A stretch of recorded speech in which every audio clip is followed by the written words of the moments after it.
News खास करके जो कोई इंटरनेशनल न्यूज़ वड्डी उन्होंने को हुई तो वह भी जरूर तुहाडे नाल करांगे असीं सांझी। सब तो पहला दसांझ साहब का कर लेने जी स्वागत। दसांझ साहब सत श्री अकाल जी, वेलकम। बहुत बहुत शुक्रिया जी, बहुत बहुत मेहरबानी हरजीत गिल जी। पंजाबी दुनिया के सारे दर्शकों को भी चंडीगढ़ स्टूडियो तो सुशील दोसांझ की बहुत बहुत प्यार भरी सत श्री अकाल, आदाब ते नमस्कार। फिर दोस्तों असीं तुहाडे नाल इस दिन रूबरू हो रहे हैं, मैं ते हरजीत गिल जी। पंजाबी दुनिया के इस विशेष न्यूज़ सैगमेंट के दौरान जिहदे च असीं कोशिश करते हैं कि खबरों के आर पार देखा जाए। सो करते हैं गलबात का सिलसिला शुरू। हरजीत गिल जी। दसांझ साहब सब तो पहला तो अजकल सब तो वड्डी खबर कोविड की है और कोविड को लेके जिहड़ियां चिंता ने वो बरकरार ने, दुनिया भर चों मदद पहुँच रही है और दूजे पासे अजे भी बहुत सारिया चीज़ों की उत्थे जिहड़ी आ कमी नज़र आ रही है। पंजाब सरकार ने ऐलान तो कर दिता कि 18 साल तो वध उम्र दियां नूं सोमवार तो टीकाकरण शुरू हो जाएगा। दूजे पासे नाल दी नाल ही सरकार का यह कहना है कि साडे कोल एक टीका भी नहीं है लाउण लई जिहड़ा असीं 18 साल तो वध उम्र वालियां नूं कह चुके हैं लाउण लई। सो जिहड़ा ये प्रबंध ने किते ना किते रोल ओवर जिस तरीके नाल वैक्सीन हो रही है, जिस तरीके नाल गैस ऑक्सीजन के प्रबंध हो रहे हैं, उन्हें दुनिया भर में भारत का वकार जिहड़ा उहनूं बड़ा नीवें पद्धर ते लै आंदा और बड़ी इस गल की लोगों को शर्म महसूस हो रही है कि सुपर पावर अपने आप को कहण वाला मुल्क जिहड़ा आ, विश्व गुरु जिहड़ा आपां जिक्र करते हैं हर रोज़, उहदी इन्नी तरसयोग हालत हो गई। उहदे पिछे की कारण ने कली सरकार जां साडा आम जिहड़ा आवाम आ उहदी भी किते अणगहली है? देखो इस तरह है कि इस तरह के हालात ने उहदे च जिस तरह की खबर आ रही ने वो लाजमी तौर के उत्ते बहुत चिंता तो पैदा कर दी है। एक तो यह है कि जिस तरह के प्रबंध होने चाहिए सी वो प्रबंध नहीं है, ये तो इनकार नहीं किया जा सकता। सरकार भी इस गल तो हुण पिछे नहीं जा सकती भी हाँ भी जे जिहड़ा एक वक्त सी साडे कोल भी सारिया चीज़ों को असी जे सानू पता सी भी सैकेंड वेव जिहड़ी है आनी है तो असी वो सारिया चीज़ों को अपडेट करके रखते, असी वो वक्त गवाया, चीज़ां अपडेट नहीं कीतियां ना। असी अपनी जिहड़ा मैडिकली जिहड़ियां चीज़ों की जरूरत है जां साडा जिहड़ा स्ट्रक्चर है ना असी उहनूं अपग्रेड किया, ना कोई नवा स्ट्रक्चर बनाउण दी कोशिश की, ना ऑक्सीजन के प्लांट जिहड़े उस ढंग दे नाल होर लाए गए। ईवन खबर आई है कि गल्लां बहुत कीतियां गईयां जिहड़ा PM केयर फंड बनाया गया जिहदी कोई जरूरत नहीं सी क्योंकि प्रधानमंत्री राहत कोष तो पहले सी। PM केयर फंड बना के अरबां रुपया इकट्ठा कर लिया गया पर उहदे चों की कदों कित्थे खर्चा गया उहदी जानकारी नहीं है। पर यह कहा गया पिछले समय दे विच भी PM केयर फंड दे विचों पैसे जिहड़े आ वो रिलीज करके 500 के करीब जिहड़े ऑक्सीजन प्लांट लाए जाने हैं। रियलिटी ये है कि वो जो 500 के करीब ऑक्सीजन प्लांट लाने सी उहदे विचों 33 प्लांट लगे, बाकी कोई प्लांट नहीं लगा। फिर मेरा दसन का भाव है, एग्जाम्पल देने का भाव है कि इस किस्म की साडी नीति या नीयत सी या है जिहदे करके दिक्कत आई है। बाकी भी जिहड़ियां जरूरी चीज़ां सी उहनां दा प्रबंध नहीं किया गया ते वो जिहड़े 5-4 महीने जिहड़े आ बड़े रिलैक्सेशन च लगा दिते गए। ठीक है, नाल दी नाल ये लोगां दे या दुनिया दे विच इदां दा प्रचार किया गया भी देखो असीं हिंदुस्तान वालियां ने करोना हरा दिता है, उहदे ते जित हासिल कर रही है। सो ये है भी जे पता सी भी सैकेंड वेव आउणी है ते असीं अपने आप को अपग्रेड नहीं किया, मैडिकल स्ट्रक्चर जिहड़ा उहनूं अपग्रेड नहीं किया, कुछ जिहड़े ऑक्सीजन के प्रबंध करते सी पहले ही भी लोड़ पैनी ऑक्सीजन की वो प्रबंध भी नहीं किए। वैक्सीनेशन का जिहड़ा रौला बड़ा पाया तो असीं 6-6.5 करोड़ डोज जिहड़ी है नियर अबाउट 95 मुल्कां नूं भेज दित्ती, अपने कोल रखिया कख नहीं।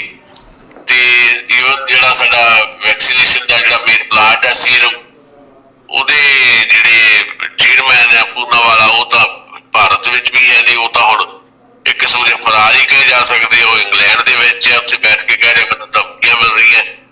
सो ये सारिया चीज़ां ने जिहदे करके असी जिहड़ी सैकेंड वेव आई उहदा मुकाबला जिवें करना चाहिए असी उहदे च असी नाकाम ਸਾਬਤ ਹੋ ਰਹੇ।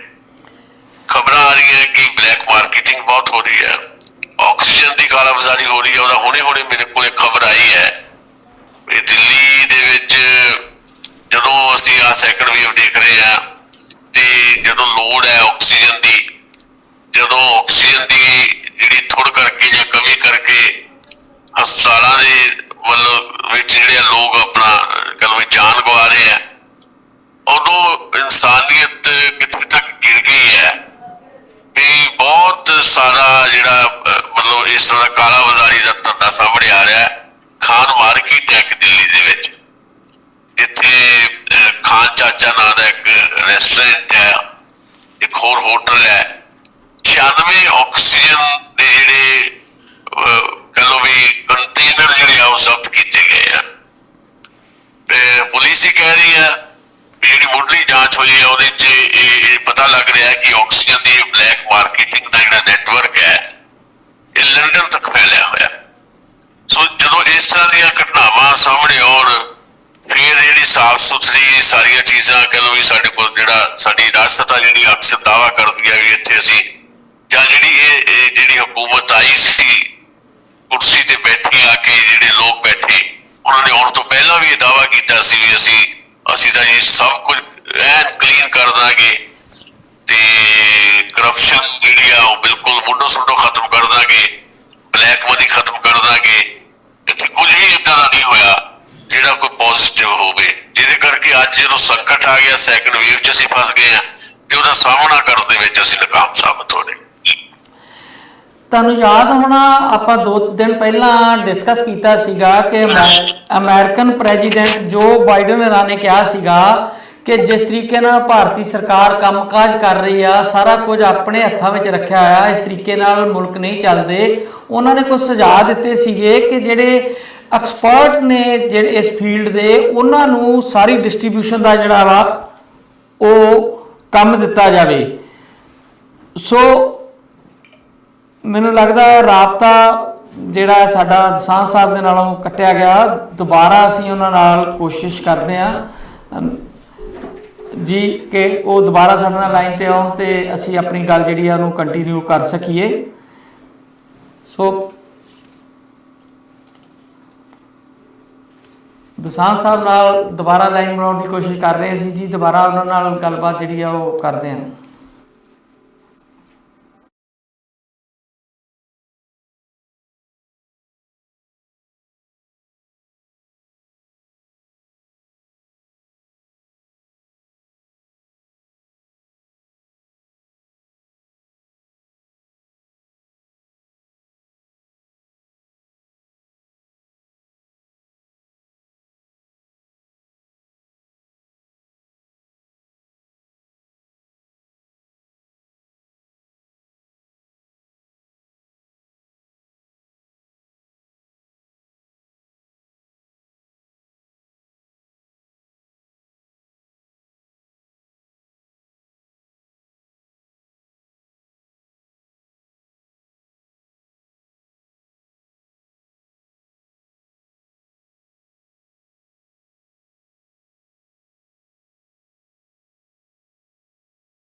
ਕੇਂਦਰ ਸਰਕਾਰ ਆ ਜਿਸ ਤਰੀਕੇ ਨਾਲ ਉਹ ਵੈਕਸੀਨ ਤੇ ਆਕਸੀਜਨ ਨੂੰ ਰੋਲ ਆਊਟ ਕਰਨ ਦਾ ਪ੍ਰਬੰਧ ਕਰ ਰਹੀ ਆ, ਉਹ ਬਿਲਕੁਲ ਗਲਤ ਹੈ। ਉਹਨਾਂ ਨੂੰ ਚਾਹੀਦੀ ਆ ਕਿ ਜਿਹੜੇ ਇਸ ਫੀਲਡ ਦੇ ਐਕਸਪਰਟਸ ਨੇ ਉਹਨਾਂ ਦੇ ਹੱਥ ਵਿੱਚ ਇਹਦਾ ਪ੍ਰਬੰਧ ਦਿੱਤਾ ਜਾਵੇ। ਉਹਨਾਂ 4-5 ਸੁਝਾਅ ਦਿੱਤੇ ਜਿਨ੍ਹਾਂ 'ਚੋਂ ਇੱਕ ਵੱਡਾ ਸੁਝਾਅ ਇਹ ਸੀਗਾ। ਪਰ ਜਿਹੜੇ ਭਾਰਤ ਦੇ ਐਕਸਪਰਟ ਨੇ, ਸਭ ਤੋਂ ਵੱਡੇ ਵਿਗਿਆਨਕ ਸਲਾਹਕਾਰ ਵਿਜੇ ਰਾਘਵਨੇਰੀ, ਉਹਨਾਂ ਦਾ ਬਿਆਨ ਫਿਰ ਆ ਰਿਹਾ ਆ ਕਿ ਜਿਵੇਂ ਉਹਨਾਂ ਦਾ 2 ਦਿਨ ਪਹਿਲਾਂ ਆਇਆ ਸੀ ਕਿ ਇੱਕ ਤੀਜੀ ਵੇਵ ਜਿਹੜੀ ਆ ਉਹਦਾ ਅਸੀਂ ਸਾਹਮਣਾ ਕਰਨ ਲਈ ਤਿਆਰ ਰਹੀਏ। ਉਹਨਾਂ ਨੇ ਸਰਕਾਰ ਨੂੰ ਕੋਈ ਸੁਝਾਅ ਦੇਣ ਦੀ ਬਜਾਏ ਇੱਕ ਗੱਲ ਦੇ ਉੱਤੇ ਜ਼ੋਰ ਦਿੱਤਾ ਆ ਕਿ ਇਹਨੂੰ ਸਖਤੀ ਨਾਲ ਨਿਪਟਿਆ ਜਾਵੇ, ਯਾਨੀ ਕਿ ਲੋਕਾਂ ਨੂੰ ਫੇਰ ਘਰਾਂ 'ਚ ਬੰਦ ਕੀਤਾ ਜਾਵੇ, ਸਰਕਾਰ ਦਾ ਡੰਡਾ ਤੰਤਰ ਚੱਲੇ ਤੇ ਫਿਰ ਇਹ ਤੋਂ ਬਚਿਆ ਜਾ ਸਕਦਾ, ਨਾ ਕਿ ਉਹਦੇ ਲਈ ਕੋਈ ਹੋਰ ਪੁਖਤਾ ਪ੍ਰਬੰਧ ਕੀਤੇ ਜਾਣ।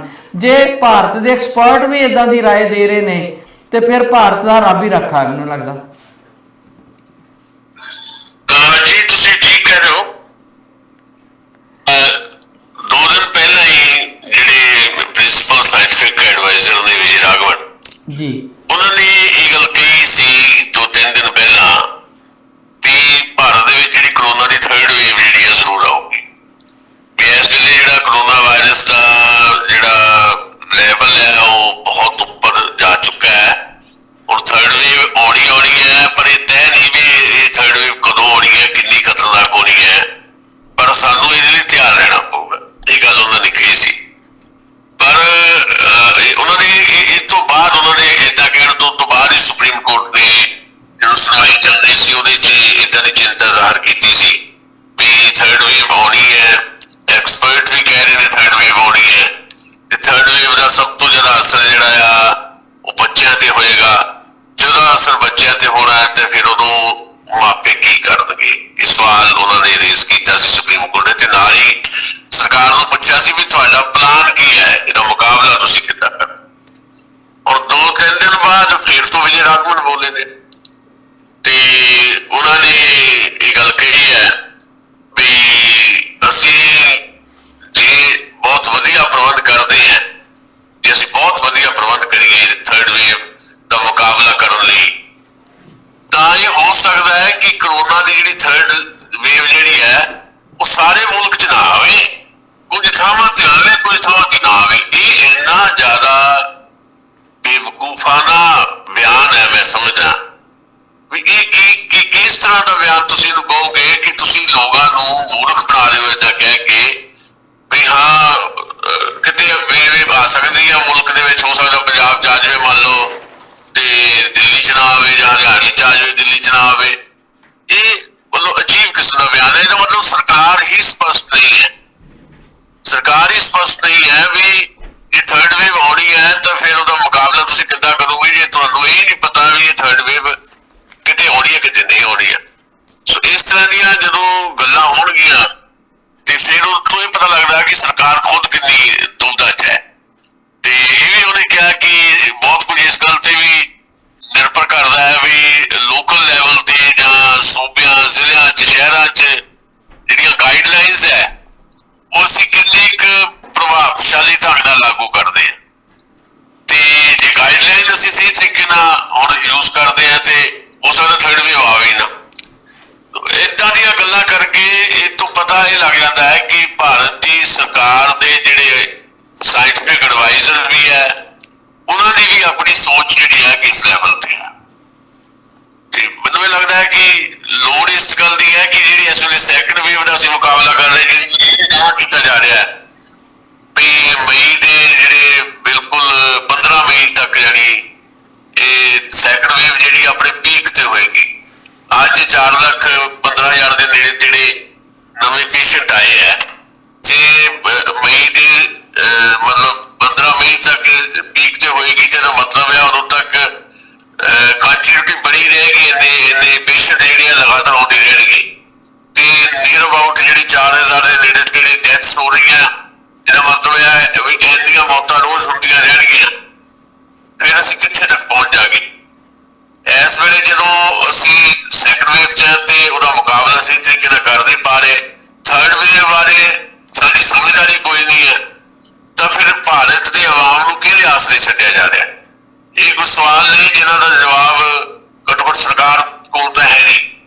ਤੇ ਲੋਕ ਜਿਹੜੇ ਆ ਉਹ ਜਿਹੜੀਆਂ ਗਾਈਡਲਾਈਨਸ ਹੈ ਉਹਨੂੰ ਇਹ ਨਹੀਂ ਹੈ ਕਿ ਕੋਈ ਇੱਥੇ ਫਾਲੋ ਨਹੀਂ ਕਰ ਰਿਹਾ, ਪਰ ਹਾਲਤ ਏਦਾਂ ਦੀ ਹੈ ਵੀ ਬਹੁਤ ਸਾਰੇ ਲੋਕ ਜਿਹੜੇ ਆ ਜਿਨ੍ਹਾਂ ਦੇ ਰੁਜ਼ਗਾਰ ਖੁੱਸ ਗਏ ਨੇ, ਜਿਨ੍ਹਾਂ ਦਾ ਜਿਹੜੇ ਹੈਂਡ ਟੂ ਮਾਊਥ ਲੋਕ ਨੇ, ਜਿਨ੍ਹਾਂ ਨੇ ਰੋਜ਼ ਜੋ ਕਮਾਉਣਾ ਉਹਦੇ ਨਾਲ ਹੀ ਟੱਬਰ ਪਾਲਣਾ, ਉਹਨਾਂ ਦੀਆਂ ਪ੍ਰੋਬਲਮਸ ਜਿਹੜੀਆਂ ਕੋਈ ਨਹੀਂ ਸਮਝਦਾ ਤੇ ਉਹ ਕਿੱਦਾਂ ਆਪਣਾ ਜੀਵਨ ਚਲਾਉਣ, ਕਿੱਦਾਂ ਆਪਣੇ ਨਿਆਣਿਆਂ ਨੂੰ ਪਾਲਣ, ਇਹ ਕੋਈ ਨਹੀਂ ਸਮਝ ਰਿਹਾ, ਜਿਹਦੇ ਕਰਕੇ ਕਿਤੇ ਵਾਇਲੇਸ਼ਨ ਜਿਹੜੀ ਗਾਈਡਲਾਈਨ ਦੀ ਹੁੰਦੀ ਉਹ ਦਿਖਾਈ ਵੀ ਦੇ ਰਹੀ ਹੈ। ਸੋ ਇਹਨਾਂ ਸਥਿਤੀਆਂ ਚੋਂ ਗੁਜ਼ਰ ਰਹੇ ਹੈ, ਸਰਕਾਰ ਵੱਲੋਂ ਕਿਸੇ ਕਿਸਮ ਦਾ ਕੋਈ ਰੋਡ ਮੈਪ ਨਹੀਂ ਹੈ। ਦਸਾਂਝ ਸਾਹਿਬ, ਮੈਨੂੰ ਲੱਗਦਾ ਹੈ ਕਿ ਕੋਰਟਾਂ ਦੇ ਦਖਲ ਤੋਂ ਬਾਅਦ ਸਰਕਾਰ ਮਾੜੀ ਮੋਟੀ ਹਿਲਜੁਲ ਕਰਦੀ ਆ। ਦਿੱਲੀ ਨੇ ਲਗਾਤਾਰ ਦਿੱਲੀ ਹਾਈ ਕੋਰਟ ਦੇ ਪ੍ਰੈਸ਼ਰ ਥੱਲੇ ਜਿਹੜੀ ਆ ਦਿੱਲੀ ਨੂੰ ਸਪਲਾਈ 700 ਮੀਟ੍ਰਿਕ ਟਨ ਦੀ ਜਿਹੜੀ ਆ ਉਹ ਦਿੱਤੀ ਆ, ਪਰ ਨਾਲ ਕੋਰਟ ਨੇ ਕਿਹਾ ਕਿ ਤੁਹਾਨੂੰ ਡੇਲੀ ਇਹ ਸਪਲਾਈ ਦੇਣੀ ਪਊਗੀ।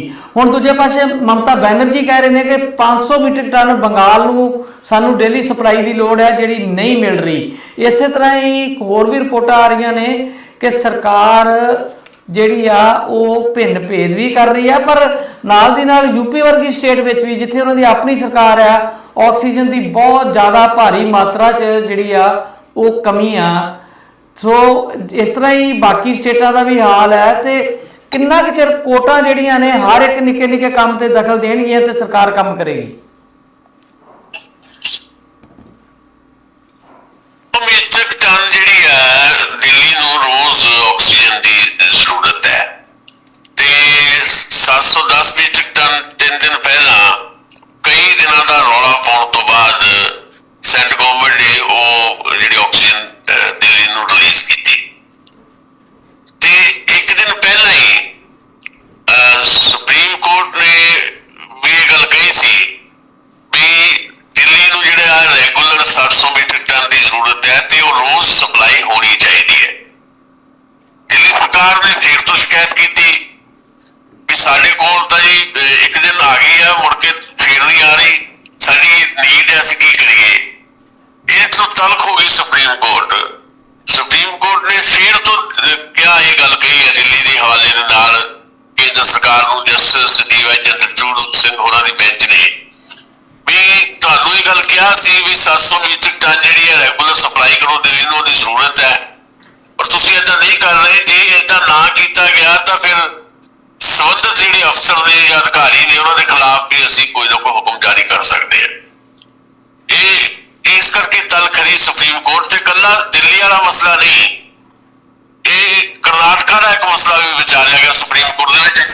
ਕਰਨਾਟਕਾ ਹਾਈ ਕੋਰਟ ਨੇ 4 ਦਿਨ ਪਹਿਲਾਂ ਇਹ ਕਿਹਾ, ਕਰਨਾਟਕਾ ਹਾਈ ਕੋਰਟ ਨੇ ਵੀ ਜਿਹੜੀ ਕਰਨਾਟਕਾ ਆ ਉਹਨੂੰ 965 ਮੀਟ੍ਰਿਕ ਟਨ ਜਿਹੜੀ ਸਪਲਾਈ ਜਾ ਰਹੀ ਸੀ ਆਕਸੀਜਨ ਦੀ, ਉਹਨੂੰ ਤਾਂ 1200 ਮੀਟ੍ਰਿਕ ਟਨ ਦੀ ਲੋੜ ਹੈ। ਕਰਨਾਟਕਾ ਨੂੰ 1200 ਮੀਟ੍ਰਿਕ ਟਨ ਆਕਸੀਜਨ ਰੋਜ਼ ਚਾਹੀਦੀ ਹੈ ਤੇ ਕਰਨਾਟਕਾ ਹਾਈ ਕੋਰਟ ਨੇ ਕਿਹਾ ਸੀ ਵੀ ਇਹ 1200 ਵਧਾ ਕੇ ਤੁਸੀਂ 1200 ਕਰੋ ਤੇ ਉਹਨਾਂ ਨੂੰ ਭੇਜੋ। ਤੇ ਕਰਨਾਟਕਾ ਹਾਈ ਕੋਰਟ ਦੇ ਫੈਸਲੇ ਦੇ ਖਿਲਾਫ ਕੇਂਦਰ ਸਰਕਾਰ ਚਲ ਗਈ ਸੁਪਰੀਮ ਕੋਰਟ 'ਚ। ਸੁਪਰੀਮ ਕੋਰਟ ਨੇ ਇਸ ਮਸਲੇ ਦੇ ਉੱਤੇ ਵੀ ਝਟਕਾ ਦਿੱਤਾ ਕੇਂਦਰ ਸਰਕਾਰ ਨੂੰ ਵੀ ਉਹਨਾਂ ਨੇ ਇਹ ਕਿਹਾ ਕਿ ਅਸੀਂ ਜਿਹੜਾ ਹਾਈ ਕੋਰਟ ਦਾ ਫੈਸਲਾ ਉਹ 'ਚ ਕੋਈ ਦਖਲ ਨਹੀਂ ਦੇਣਾ, ਵੀ ਹਾਈ ਕੋਰਟ ਦੇ ਫੈਸਲੇ ਨੂੰ ਲੈ ਕੇ ਸਾਨੂੰ ਕੋਈ ਸ਼ੱਕ ਨਹੀਂ ਹੈ, ਕੋਈ ਖਦਸ਼ਾ ਨਹੀਂ ਹੈ, ਕੁਝ ਏਦਾਂ ਦਾ ਨਜ਼ਰ ਨਹੀਂ ਆ ਰਿਹਾ ਵੀ ਉਹਨਾਂ ਦਾ ਫੈਸਲਾ ਗਲਤ ਹੈ, ਤੁਹਾਨੂੰ ਜੋ ਹਾਈ ਕੋਰਟ ਨੇ ਕਿਹਾ ਉਹ ਕਰਨਾ ਪੈਣਾ। ਇੱਥੇ ਤੁਸੀਂ ਹੁਣ ਬੰਗਾਲ ਦਾ ਦੱਸਿਆ ਜਾਂ ਬਾਕੀ ਸੂਬਿਆਂ ਦਾ ਵੀ ਦੱਸਿਆ, ਪੰਜਾਬ ਦੇ ਵਿੱਚ ਵੀ ਦਿੱਕਤ ਆ ਰਹੀ ਹੈ ਆਕਸੀਜਨ ਦੀ ਤੇ ਨਾਲ ਦੀ ਨਾਲ ਜਿਹੜੀ ਕਾਲਾਬਾਜ਼ਾਰੀ ਚੱਲ ਰਹੀ ਹੈ, ਬਲੈਕ ਮਾਰਕੀਟਿੰਗ ਜਿਹੜੀ ਹੈ ਨਾਲ ਚੱਲ ਰਹੀ ਹੈ। ਸੋ ਇਸ ਸਾਰੇ ਜਦੋਂ ਅਸੀਂ ਮਾਹੌਲ ਨੂੰ ਦੇਖਦੇ ਹਾਂ ਤੇ ਫਿਰ ਉਹੀ ਹੈ ਵੀ ਦੁਨੀਆ ਭਰ ਦੇ ਵਿੱਚ ਬਹੁਤ ਕਹਿ ਲਓ ਵੀ ਸਾਫ਼ ਸੁਥਰਾ ਅਕਸ ਆਪਣਾ ਪੇਸ਼ ਕਰਨ ਵਾਲੇ ਜਿਹੜੇ ਲੋਕ ਹੈ ਜਾਂ ਆਪਣੀ ਪਿੱਠ ਆਪ ਥਪਥਪਾਉਣ ਵਾਲੇ ਲੋਕ ਹੈ ਜਾਂ ਅਸੀਂ ਜਿਹੜਾ ਮਹਾਨ ਮੁਲਕ ਹੋਣ ਦਾ ਦਾਅਵਾ ਕਰਦੇ ਹੈ ਤੇ ਉੱਥੇ ਸਾਰਾ ਕੁਝ ਜਦੋਂ ਹੋ ਰਿਹਾ ਹੋਵੇ, ਇੱਕ ਤਾਂ ਪ੍ਰਬੰਧ ਨਹੀਂ ਹੋ ਰਹੇ, ਦੂਜਾ ਪ੍ਰਬੰਧ ਜਿਹੜੇ ਮਾੜੇ ਮੋਟੇ ਵੀ ਹੈਗੇ ਆ ਉਹਨਾਂ 'ਚ ਇਸ ਕਦਰ ਜਿਹੜੀਆਂ ਕਹਿ ਲਓ ਵੀ ਚੋਰ ਮੋਰੀਆਂ ਨੇ, ਲੂਪਹੋਲਸ ਨੇ ਤੇ ਉਹਦੇ ਨਾਲ ਬਦਨਾਮੀ ਜਿਹੜੀ ਹੈ ਸਾਰੀ ਦੁਨੀਆ 'ਚ ਲਾਜ਼ਮੀ ਤੌਰ ਤੇ ਹੋ ਹੀ ਰਹੀ ਹੈ। ਇਸੇ ਕਰਕੇ ਜਿਹੜੇ ਬਾਕੀ ਮੁਲਕ ਵੀ ਨੇ ਉਹ ਵੀ ਟੀਕਾ ਟਿੱਪਣੀਆਂ ਕਰ ਰਹੇ ਨੇ, ਉਹ ਵੀ ਨਸੀਹਤਾਂ ਵੀ ਦੇਣ ਲੱਗ ਪਏ ਨੇ। ਜਦੋਂ ਬਾਕੀ ਮੁਲਕਾਂ ਨੇ ਬਹੁਤ ਸਾਰੀ ਮਦਦ ਵੀ ਭੇਜਣੀ ਸ਼ੁਰੂ ਕਰ ਦਿੱਤੀ ਹੈ ਤੇ ਉਹ ਜਿਹੜੀ ਮਦਦ ਆ ਰਹੀ ਹੈ 40 ਕੁ ਮੁਲਕਾਂ ਤੋਂ, ਉਹਦੇ ਬਾਰੇ ਵੀ ਸਰਕਾਰ ਸਾਡੀ ਕਹਿ ਰਹੀ ਹੈ ਮਦਦ ਇਸ ਕਰਕੇ ਆ ਰਹੀ ਹੈ ਕਿਉਂਕਿ ਅਸੀਂ ਵੀ 6.5 ਕਰੋੜ ਡੋਜ਼ ਜਿਹੜੀ ਹੈ ਵੈਕਸੀਨ ਦੀ 95 ਮੁਲਕਾਂ ਨੂੰ ਭੇਜੀ ਸੀ ਤੇ ਉਹਦੇ ਬਦਲੇ 'ਚ ਸਾਰੇ ਮੁਲਕ ਜਿਹੜੇ ਆ ਉਹ ਸਾਡੀ ਮਦਦ ਕਰ ਰਹੇ ਆ ਤੇ ਹੁਣੇ ਖਬਰ ਆਈ ਹੈ ਵੀ ਦੁਨੀਆ ਭਰ ਤੋਂ ਜਿਹੜੀ ਮਦਦ ਮਿਲ ਰਹੀ ਹੈ ਉਹਦੀ ਕੰਟੀਨਿਊਟੀ ਵੀ ਬਣੀ ਹੋਈ ਹੈ। 3 ਲੱਖ ਤੋਂ ਜ਼ਿਆਦਾ ਜਿਹੜੇ ਰੈਮਡੇਸਿਵਿਰ ਇੰਜੈਕਸ਼ਨ ਤੇ 13 ਆਕਸੀਜਨ ਪਲਾਂਟ ਜਿਹੜੇ ਆ ਬਾਹਰੋਂ ਆਏ ਹੈ ਤੇ ਸਰਕਾਰ ਨੇ ਇਹ ਕਿਹਾ ਕਿ ਇਹ ਮਦਦ ਸਿੱਧੀ ਜਿਹੜੀ ਸੂਬਿਆਂ ਨੂੰ ਭੇਜੀ ਜਾ ਰਹੀ ਹੈ। ਇਹਦੀਆਂ ਡਿਟੇਲਸ ਵੀ ਆਉਣਗੀਆਂ ਤੇ ਫਿਰ ਆਪਾਂ ਅੱਗੇ ਜਾ ਕੇ ਗੱਲ ਕਰਾਂਗੇ। ਦਸਾਂਝ ਸਾਹਿਬ, ਜਿਹੜੀਆਂ ਸਰਕਾਰਾਂ ਨੇ ਸਟੇਟ ਲੈਵਲ ਦੀਆਂ ਉਹ ਅੱਜ ਕੱਲ ਜਿਵੇਂ ਆਪਾਂ ਪਹਿਲਾਂ ਗੱਲ ਕੀਤੀ ਹਾਈ ਕੋਰਟ ਦਾ ਸਹਾਰਾ ਲੈ ਰਹੀਆਂ ਨੇ ਹਰ ਗੱਲ ਦੇ ਉੱਤੇ। ਇੱਕ ਪਾਸੇ ਜਿੱਦਾਂ ਪੰਜਾਬ ਦੀ ਗੱਲ ਕਰ ਲਈਏ, ਕੈਪਟਨ ਅਮਰਿੰਦਰ ਸਿੰਘ ਦਾ ਆਪਣਾ ਰਵੱਈਆ ਵੀ ਜਿਹੜਾ ਆ ਉਹ ਬੜਾ ਅਜੀਬ ਕਿਸਮ ਦਾ ਆ। ਇੱਕ ਪਾਸੇ ਉਹ ਲਗਾਤਾਰ ਸਖਤੀ ਕਰ ਰਹੇ ਨੇ ਲੋਕਾਂ ਤੇ, ਕਹਿ ਰਹੇ ਨੇ ਕਿ ਜੇ 8 ਤਰੀਕ ਨੂੰ ਕਿਸਾਨਾਂ ਨੇ ਦੁਕਾਨਾਂ ਖਲਾਉਣ ਦੀ ਕੋਸ਼ਿਸ਼ ਕੀਤੀ ਤਾਂ ਅਸੀਂ ਪੂਰੀ ਸਖਤੀ ਕਰਾਂਗੇ। ਇੱਕ ਖਬਰ ਆ ਰਹੀ ਆ ਕਿ ਬਠਿੰਡਾ ਤੋਂ ਪ੍ਰਵਾਸੀ ਮਜ਼ਦੂਰਾਂ ਨੂੰ ਲੈ ਕੇ ਜਾ ਰਹੀ ਬੱਸ ਨੂੰ ਥਾਣੇ 'ਚ ਬੰਦ ਕਰਤਾ ਤੇ ਉਹਨਾਂ ਦੇ ਉੱਤੇ ਕੇਸ ਦਰਜ ਕਰ ਦਿੱਤਾ। ਦੂਜੇ ਪਾਸੇ ਉਹ ਕਹਿ ਰਹੇ ਕਿ ਸੋਮਵਾਰ ਤੋਂ 18 ਤੋਂ ਲੈ ਕੇ 45 ਸਾਲ ਦੀ ਉਮਰ ਵਾਲੇ ਸਾਰੇ ਨਾਗਰਿਕਾਂ ਨੂੰ ਟੀਕਾ ਲੱਗਣਾ ਸ਼ੁਰੂ ਹੋ ਜਾਏਗਾ। ਪਰ ਹਾਈ ਕੋਰਟ 'ਚੋਂ ਐਫੀਡੇਵਿਟ ਦੇ ਰਹੇ ਨੇ ਕਿ ਸਾਡੇ ਕੋਲ ਇੱਕ ਟੀਕਾ ਵੀ ਨਹੀਂ ਹੈ ਜਿਹੜਾ ਅਸੀਂ ਲਾ ਸਕੀਏ। ਇਹ ਕਿੱਦਾਂ ਦੀ ਹੈ ਉਹਨਾਂ ਦੇ ਕੰਟਰੋਵਰਸ਼ਲ ਜਿਹੜੀ ਹੈ ਬਿਆਨ ਤੇ ਜਿਸ ਤਰ੍ਹਾਂ ਦਾ ਉਹਨਾਂ ਦਾ ਕਾਰਵਾਈ ਹੈ? ਦੇਖੋ, ਦੋ ਤਿੰਨ ਗੱਲਾਂ ਇਹਦੇ 'ਚ ਇਕੱਠੀਆਂ ਤੁਸੀਂ ਕਰ ਰਹੀਆਂ।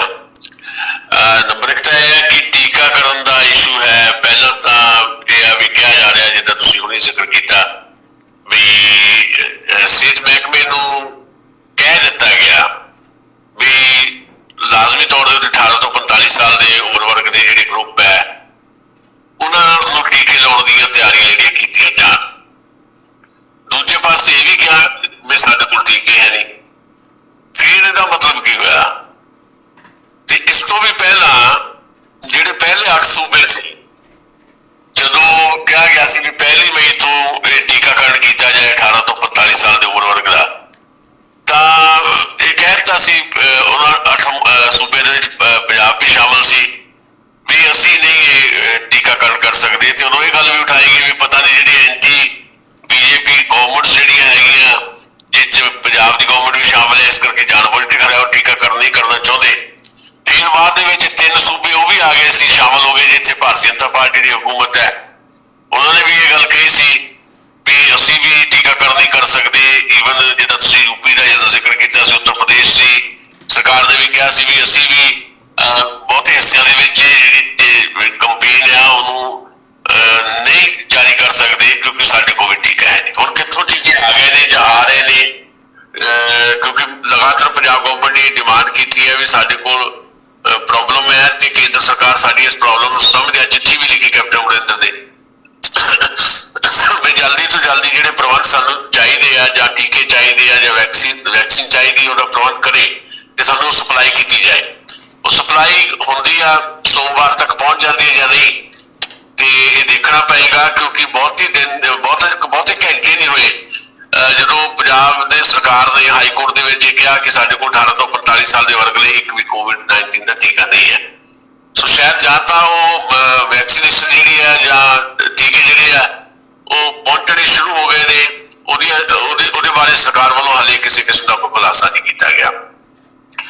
ਦੂਜੀ ਗੱਲ ਇਹ ਹੈ ਕਿ ਜਿਹੜਾ ਅੱਜ ਜਦੋਂ ਅਸੀਂ ਹੁਣ ਗੱਲ ਕਰ ਰਹੇ ਹਾਂ ਤੇ ਥੋੜੀ ਦੇਰ ਤੱਕ 3-4 ਘੰਟਿਆਂ ਬਾਅਦ ਜਿਹੜਾ ਕਿਹਾ ਗਿਆ ਦੁਕਾਨਦਾਰਾਂ ਵੱਲੋਂ ਕਿ ਅਸੀਂ ਤਾਂ ਦੁਕਾਨਾਂ ਖੋਲਾਂਗੇ ਸਵੇਰੇ 8 ਵਜੇ ਤੋਂ ਲੈ ਕੇ 2 ਵਜੇ ਤੱਕ, ਉਹ ਦੁਕਾਨਾਂ ਜਦੋਂ ਖੋਲਣਗੇ ਉਹਦੇ 'ਚ ਕਿਸਾਨ ਜਥੇਬੰਦੀਆਂ ਵੀ ਉਹਨਾਂ ਦਾ ਹੱਥ ਵਧਾਉਣਗੀਆਂ। ਕਿਸਾਨ ਜਥੇਬੰਦੀਆਂ ਉਹਨਾਂ ਨਾਲ ਡਟ ਕੇ ਖੜ ਗਈਆਂ ਨੇ। ਸੰਯੁਕਤ ਕਿਸਾਨ ਮੋਰਚੇ ਵੱਲੋਂ ਇਹ ਐਲਾਨ ਕਰ ਦਿੱਤਾ ਗਿਆ ਸੀ ਕਿ ਜਿਹੜੇ ਵੀ ਰੇਹੜੀ ਵਾਲੇ, ਫੜੀ ਵਾਲੇ, ਛੋਟੇ ਦੁਕਾਨਦਾਰ, ਦਰਮਿਆਨੇ ਦੁਕਾਨਦਾਰ ਆਪਣੀਆਂ ਦੁਕਾਨਾਂ ਖੋਲਣਗੇ, ਅਸੀਂ ਉਹਨਾਂ ਦੇ ਹਰ ਕਦਮ ਦੇ ਨਾਲ ਹੋਵਾਂਗੇ ਤੇ ਫਿਜ਼ੀਕਲੀ ਬਕਾਇਦਾ ਹਾਜ਼ਰ ਹੋ ਕੇ ਉਹਨਾਂ ਦੀਆਂ ਦੁਕਾਨਾਂ ਖੁਲਵਾਉਣ 'ਚ ਉਹਨਾਂ ਦੀ ਮਦਦ ਕਰਾਂਗੇ। ਤੇ ਸਰਕਾਰ ਵੱਲੋਂ ਜਿੱਦਾਂ ਦੀ ਗੱਲ ਆਈ ਆ, ਤੁਸੀਂ ਹੁਣੇ ਦੱਸੀ ਹੈ, ਕੈਪਟਨ ਅਮਰਿੰਦਰ ਨੇ ਇਹ ਗੱਲ ਕਹੀ ਹੈ ਕਿ ਉਹ ਬੜਾ ਸਖਤੀ ਕਰਨਗੇ ਜੇ ਇਸ ਤਰ੍ਹਾਂ ਦੀ ਗੱਲ ਕੀਤੀ ਗਈ, ਤਾਂ ਫਿਰ ਇਸ ਤੋਂ ਇਹ ਪਤਾ ਲੱਗ ਜਾਂਦਾ ਹੈ ਕਿ ਸਰਕਾਰ ਦੀ ਨੀਅਤ ਦੇ ਵਿੱਚ ਕੀ ਹੈ। ਕੈਪਟਨ ਅਮਰਿੰਦਰ ਸਿੰਘ ਜਿਹੜੇ ਆਪਣੇ ਆਪ ਨੂੰ ਬਹੁਤ ਵੱਡੇ ਹਿਤੈਸ਼ੀ ਜਿਹੜੇ ਆ ਉਹ ਦੱਸਦੇ ਰਹੇ ਆ ਕਿਸਾਨਾਂ ਦੇ, ਜਦੋਂ ਤੋਂ ਕਿਸਾਨ ਅੰਦੋਲਨ ਸ਼ੁਰੂ ਹੋਇਆ। ਤੇ ਜਿਵੇਂ ਆਪਣੀ ਲੋੜ ਦੇ ਵਿੱਚੋਂ ਉਹਨਾਂ ਨੇ ਕੁਝ ਚੀਜ਼ਾਂ ਦੇਖੀਆਂ ਵੀ 2022 ਦੀਆਂ ਇਲੈਕਸ਼ਨ ਸਾਹਮਣੇ ਖੜੀਆਂ ਵੀ ਜੇ ਕਿਸਾਨਾਂ ਦਾ ਵਿਰੋਧ ਕੀਤਾ ਗਿਆ ਸਿੱਧੇ ਤੌਰ ਦੇ ਉੱਤੇ, ਜਾਂ ਕਿਸਾਨਾਂ ਦੀ ਇਸ ਰਜਿਸਟ੍ਰੇਸ਼ਨ ਦਾ ਵਿਰੋਧ ਕੀਤਾ ਗਿਆ ਤਾਂ ਸਾਡੇ ਲਈ ਦਿੱਕਤ ਆ ਸਕਦੀ ਹੈ। ਤਾਂ ਉਹਨਾਂ ਨੇ ਬਕਾਇਦਾ ਆਪਣੀ ਪੰਜਾਬ ਵਿਧਾਨ ਸਭਾ ਦੇ ਵਿੱਚ ਪੈਰਲਲ ਜਿਹੜੇ ਆ 3 ਖੇਤਰੀ ਕਾਨੂੰਨਾਂ ਦੇ ਬਰਾਬਰ ਜਿਹੜੇ ਆ ਨਵੇਂ ਬਿੱਲ ਲੈ ਕੇ ਆਂਦੇ। ਤੇ ਅਸੀਂ ਉਦੋਂ ਵੀ ਸਮਝਦੇ ਸੀ, ਹੁਣ ਵੀ ਸਮਝਦੇ ਆ ਕਿ ਸਾਰਾ ਕੁਝ ਤਮਾਸ਼ਾ ਜਿਹੜਾ ਕੀਤਾ ਗਿਆ ਸੀ ਉਹ ਇਸ ਕਰਕੇ ਸੀ ਕਿ ਇੱਕ ਆਉਂਦੀਆਂ ਜਿਹੜੀਆਂ ਇਲੈਕਸ਼ਨਸ ਆ ਉਹਦੇ ਵਿੱਚ ਨੁਕਸਾਨ ਨਾ ਉਠਾਉਣਾ ਪਵੇ। ਪਰ ਹੌਲੀ ਹੌਲੀ ਤੁਹਾਡਾ ਅਮਲ ਇਹ ਦੱਸ ਦਿੰਦਾ ਹੈ ਕਿ ਤੁਸੀਂ ਕਿਹਦੇ ਪੱਖ 'ਚ ਹੋ। ਅਮਲ ਇਹ ਦੱਸਦਾ ਹੈ ਕਿ ਉਹ ਕਿਸਾਨ ਅੰਦੋਲਨ ਦੇ ਪੱਖ 'ਚ ਨਹੀਂ ਹੈ। ਈਵਨ ਕੱਲੀ ਕਾਂਗਰਸ ਨਹੀਂ, ਸੋਮਕਾਰ ਜਿਹੜੀਆਂ ਮੁੱਖ ਧਾਰਾ ਦੀਆਂ ਸਾਰੀਆਂ ਸਿਆਸੀ ਪਾਰਟੀਆਂ ਉਹਦੇ 'ਚ ਕੋਈ ਨਹੀਂ ਚਾਹੁੰਦਾ ਕਿ ਕਿਸਾਨਾਂ ਦੀਆਂ ਮੰਗਾਂ ਮੰਨੀਆਂ ਜਾਣ। ਜੇ ਕੋਈ ਵੀ ਕਿਸਾਨਾਂ ਦੇ ਨਾਲ ਖੜਾ ਦਿਖਾਈ ਦਿੰਦਾ ਬਿਆਨਬਾਜ਼ੀ ਦੇ ਵਿੱਚ ਤਾਂ ਉਹ ਸਿਰਫ ਤੇ ਸਿਰਫ ਮਗਰਮੱਛ ਦੇ ਹੰਝੂ ਆ ਜਾਂ ਉਹਨਾਂ ਦੀ ਚੋਣ ਸਿਆਸਤ ਦਾ ਹਿੱਸਾ ਹੈ। ਤੇ ਇਸੇ ਕਰਕੇ ਅਸੀਂ ਦੇਖਦੇ ਹਾਂ ਕਿ ਕਿਸਾਨਾਂ ਦੇ ਉੱਤੇ ਸਖਤੀ ਜਿਹੜੀ ਉਸ ਰੂਪ ਦੇ ਵਿੱਚ ਨਹੀਂ ਹੋਈ ਪੰਜਾਬ ਦੇ ਵਿੱਚ। ਉਹੀ ਪਟਿਆਲਾ ਹੈ ਜਿੱਥੇ ਪਟਿਆਲੇ 'ਚ ਜਾ ਕੇ ਭਾਵੇਂ ਐਕਸਿਸ ਹਾਈਵੇ ਦਾ ਵਿਰੋਧ ਕਰਦਿਆਂ ਹੋਇਆ ਕਿਸਾਨਾਂ ਨੇ ਟਰੈਕਟਰ ਮਾਰਚ ਕੀਤਾ ਤੇ ਪਹਿਲੀ ਵਾਰ ਕਿਸਾਨ ਜਿਹੜੇ ਹੈ ਉਹ ਮੋਤੀ ਮਹਿਲ ਦੇ ਆਲੇ ਦੁਆਲੇ ਵੀ ਪਹੁੰਚ ਗਏ। ਉਹਨਾਂ ਤੇ ਕਿਸੇ ਕਿਸਮ ਦਾ ਕੋਈ ਜ਼ਬਰਦਸਤੀ ਨਹੀਂ ਉਹਨਾਂ ਨਾਲ ਕੀਤੀ ਗਈ, ਰੋਕਣ ਦੀ ਕੋਸ਼ਿਸ਼ ਜ਼ਰੂਰ ਕੀਤੀ ਗਈ। ਪਰ ਉਹੀ ਪਟਿਆਲਾ ਹੈ ਜਿੱਥੇ ਅਧਿਆਪਕਾਂ ਤੇ ਰੋਜ਼ ਲਾਠੀ ਚਾਰਜ ਹੁੰਦਾ ਹੈ, ਰੋਜ਼ ਡਾਂਗ ਵੜਦੀ ਹੈ। ਤੇ ਹੁਣ ਥੈਲੀ ਬਿੱਲੀਓਂ ਪੂਰੀ ਤਰ੍ਹਾਂ ਬਾਹਰ, ਬਿੱਲੀ ਥੈਲੇ ਤੋਂ ਪੂਰੀ ਤਰ੍ਹਾਂ ਬਾਹਰ ਆ ਗਈ ਲੱਗਦੀ ਹੈ ਜਦੋਂ ਕੈਪਟਨ ਅਮਰਿੰਦਰ ਨੇ ਕਹਿ ਰਹੇ ਆ ਕਿ ਅਸੀਂ ਸਖਤੀ ਕਰਾਂਗੇ। ਸਖਤੀ ਜੇ ਕਰਨਗੇ ਦੁਕਾਨਦਾਰਾਂ ਤੇ ਤਾਂ ਉਹਨਾਂ ਦੀ ਹਮਾਇਤ ਜਿਹੜੇ ਕਾਰਨ ਕਿਸਾਨ ਹੋਣਗੇ ਉਹਨਾਂ ਤੇ ਵੀ ਸਖਤੀ ਹੋਏਗੀ। ਹੁਣ ਇਹ ਕਿਸ ਕਿਸਮ ਦੀ ਸਖਤੀ ਹੁੰਦੀ ਆ ਹੁਣ ਤਾਂ 3-4 ਘੰਟੇ ਬਾਅਦ ਪਤਾ ਲੱਗਣਾ ਸ਼ੁਰੂ ਹੋ ਜਾਏਗਾ। ਪਰ ਨੀਅਤ ਸਾਫ਼ ਹੋ ਗਈ ਆ, ਪਤਾ ਲੱਗ ਗਿਆ ਤੇ ਨੀਅਤ ਇਸ ਗੱਲ ਤੋਂ ਵੀ ਸਾਫ਼ ਹੋ ਗਈ ਸੀ ਕਿਸਾਨਾਂ ਦੇ ਮਾਮਲੇ 'ਚ। ਜੇ ਮੈਂ ਗੱਲ ਕਰਾਂ ਵੀ ਜਿਹੜੀਆਂ ਨਵੀਆਂ ਗਾਈਡਲਾਈਨਸ ਜਾਰੀ ਕੀਤੀਆਂ ਸੀ ਕੈਪਟਨ ਅਮਰਿੰਦਰ ਸਰਕਾਰ ਨੇ ਕਰੋਨਾ ਵਾਇਰਸ ਨੂੰ ਲੈ ਕੇ, ਉਹਨਾਂ 'ਚ ਜਿਹੜੀਆਂ ਗਾਈਡਲਾਈਨਸ ਜਿਹੜੇ ਹੁਕਮ ਸੀਗੇ ਉਹ ਇੱਕ ਥਾਂ ਤੇ ਸੀ ਤੇ ਅਖੀਰ ਦੇ ਵਿੱਚ ਇੱਕ ਆਖਰੀ ਜਿਹੜਾ ਸੀ ਉਹ ਹੁਕਮ ਭਾਵੇਂ ਨਹੀਂ ਸੀ ਪਰ ਇੱਕ ਅਪੀਲ ਕੀਤੀ ਗਈ ਸੀ ਕਿਸਾਨਾਂ ਨੂੰ ਕਿ ਅਸੀਂ ਇਸ ਕਰੋਨਾ ਵਾਇਰਸ ਦਾ ਮੁਕਾਬਲਾ ਕਰਨ ਦੇ ਨਾਲ ਜਿਹੜੀਆਂ ਗਾਈਡਲਾਈਨਸ ਜਾਰੀ ਕੀਤੀਆਂ ਉਹ ਕੀਤੀਆਂ, ਨਾਲ ਅਸੀਂ ਇੱਕ ਅਪੀਲ ਕਰਦੇ ਹਾਂ ਕਿ ਟੋਲ ਪਲਾਜ਼ਿਆਂ ਤੇ ਜਿਹੜੇ ਮਾਲਸ ਵਗੈਰਾ ਨੂੰ ਘੇਰ ਕੇ ਕਿਸਾਨ ਬੈਠੇ ਆ ਜਿਹਨਾਂ ਥਾਵਾਂ ਤੇ, ਉੱਥੇ ਕਿਸਾਨ ਜਿਹੜੇ ਆ ਵੱਡੇ ਇਕੱਠ ਨਾ ਕਰਨ। ਏਦਾਂ ਦੀ ਇੱਕ ਅਪੀਲ ਦੀ ਕਰਕੇ ਉਦੋਂ ਵੀ ਆਪਣੀ ਜਿਹੜੀ ਨੀਅਤ ਉਹਨਾਂ ਨੇ ਦਿਖਾਤੀ ਸੀ, ਸਾਫ਼ ਕਰ ਦਿੱਤੀ ਸੀ ਵੀ ਹੌਲੀ ਹੌਲੀ ਉਹ ਵੀ ਕਿਸਾਨਾਂ ਨੂੰ ਧਰਨਿਆਂ ਤੋਂ ਉਠਾਉਣਾ ਚਾਹੁੰਦੇ ਆ। ਇਹੀ ਕੁਝ ਉਹਨਾਂ ਦੀ ਪੋਲੀਟਿਕਸ ਹੈ ਤੇ ਸਿਰਫ ਕਹਿ ਲਓ ਵੀ ਮਰਦੀ ਨੇ ਅੱਖ ਚੱਪੇ ਵਾਲੀ ਗੱਲ ਹੈ। ਇਲੈਕਸ਼ਨ ਸਾਹਮਣੇ ਨਾ ਹੁੰਦੀ, ਜੇ ਇਲੈਕਸ਼ਨ 'ਚ 4 ਸਾਲ ਪਏ ਹੁੰਦੇ ਤਾਂ ਜੋ ਕੇਂਦਰ ਸਰਕਾਰ ਕਿਸਾਨਾਂ ਨੇ ਕਰ ਰਹੀ ਹੈ ਉਹੀ ਇਸ ਕੈਪਟਨ ਅਮਰਿੰਦਰ ਦੀ ਸਰਕਾਰ ਨੇ ਕਰਨਾ ਸੀ। ਲੱਗਦਾ ਇਹ ਆ ਦਸਾਂਝ ਸਾਹਿਬ ਕਿ ਭਾਵੇਂ ਕੇਂਦਰ ਦੀ ਸਰਕਾਰ ਹੋਵੇ ਤੇ ਚਾਹੇ ਪੰਜਾਬ ਦੀ ਸਰਕਾਰ ਹੋਵੇ, ਕਿਤੇ ਨਾ ਕਿਤੇ ਇਹ ਹਾਲਾਤ ਜਿਹੜੇ ਇਹਨਾਂ ਨੂੰ ਤਲਖ ਕਰਕੇ ਤੇ ਇਹਨੂੰ ਦਬਾਉਣਾ ਚਾਹ ਰਹੇ ਨੇ, ਇਸੇ ਕਰਕੇ ਇਹ ਸਾਰੀਆਂ ਚੀਜ਼ਾਂ ਹੋ ਰਹੀਆਂ ਨੇ। ਦੂਜੇ ਪਾਸੇ ਜੇ ਵੇਖਿਆ ਜਾਵੇ ਤਾਂ ਇਸ ਜਿਹੜੀ ਐਮਰਜੈਂਸੀ ਐਕਸ਼ਨ ਦੀ ਭਾਰਤ ਵਿੱਚ ਘੱਟੋ ਘੱਟ ਜਿਹਨੂੰ ਹੈਲਥ ਐਮਰਜੈਂਸੀ ਕਹਿ ਸਕਦੇ ਹਾਂ, ਉਹਦੇ ਤੇ ਲੋੜ ਤੇ ਇਹ ਆ ਕਿ ਜਿਹੜੇ ਪ੍ਰਾਈਵੇਟ ਅਦਾਰੇ ਨੇ, ਹਸਪਤਾਲ ਨੇ, ਐਂਬੂਲੈਂਸਾਂ ਦੀਆਂ ਖਬਰਾਂ ਆ ਰਹੀਆਂ ਨੇ, ਉਹਨਾਂ ਦੇ ਉੱਤੇ ਸਰਕਾਰ ਕੰਟਰੋਲ ਕਰੇ, ਉਹਨਾਂ ਨੂੰ ਨੱਥ ਪਾਵੇ।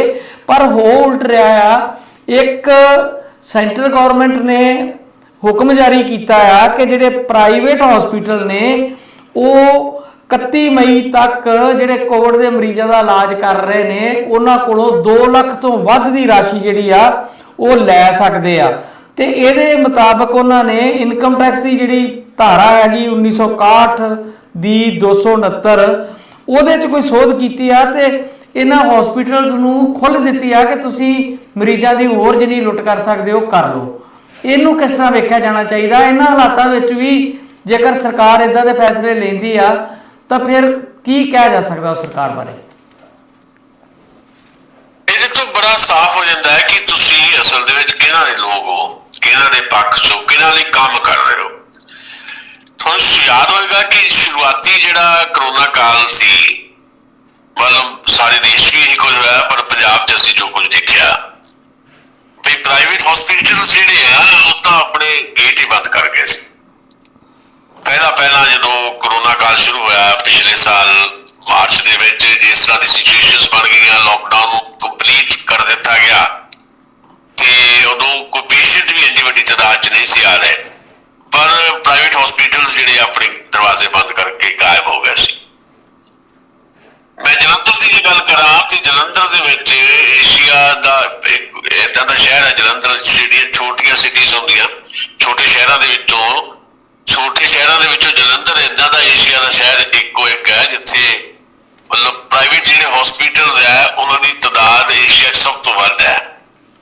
ਨੀਅਰ ਅਬਾਊਟ ਜਲੰਧਰ ਦੇ ਵਿੱਚ ਜਿਹੜੇ ਹਸਪੀਟਲਸ ਨੇ ਪ੍ਰਾਈਵੇਟ ਇੱਕੋ ਛੋਟੇ ਜਿਹੇ ਸ਼ਹਿਰ ਦੇ ਵਿੱਚ ਉਹ 400 ਤੋਂ ਜ਼ਿਆਦਾ ਹੈ ਤੇ ਏਸ਼ੀਆ 'ਚ ਸਭ ਤੋਂ ਜ਼ਿਆਦਾ ਕਿਸੇ ਸ਼ਹਿਰ, ਛੋਟੇ ਸ਼ਹਿਰ 'ਚ ਜਿਹੜਾ ਇੰਨੇ ਜ਼ਿਆਦਾ ਹਸਪੀਟਲ ਨੇ। ਉਹ ਸਾਰੇ ਹਸਪੀਟਲ ਦਰਵਾਜ਼ੇ ਆਪਣੇ ਬੰਦ ਕਰ ਗਏ ਸੀ।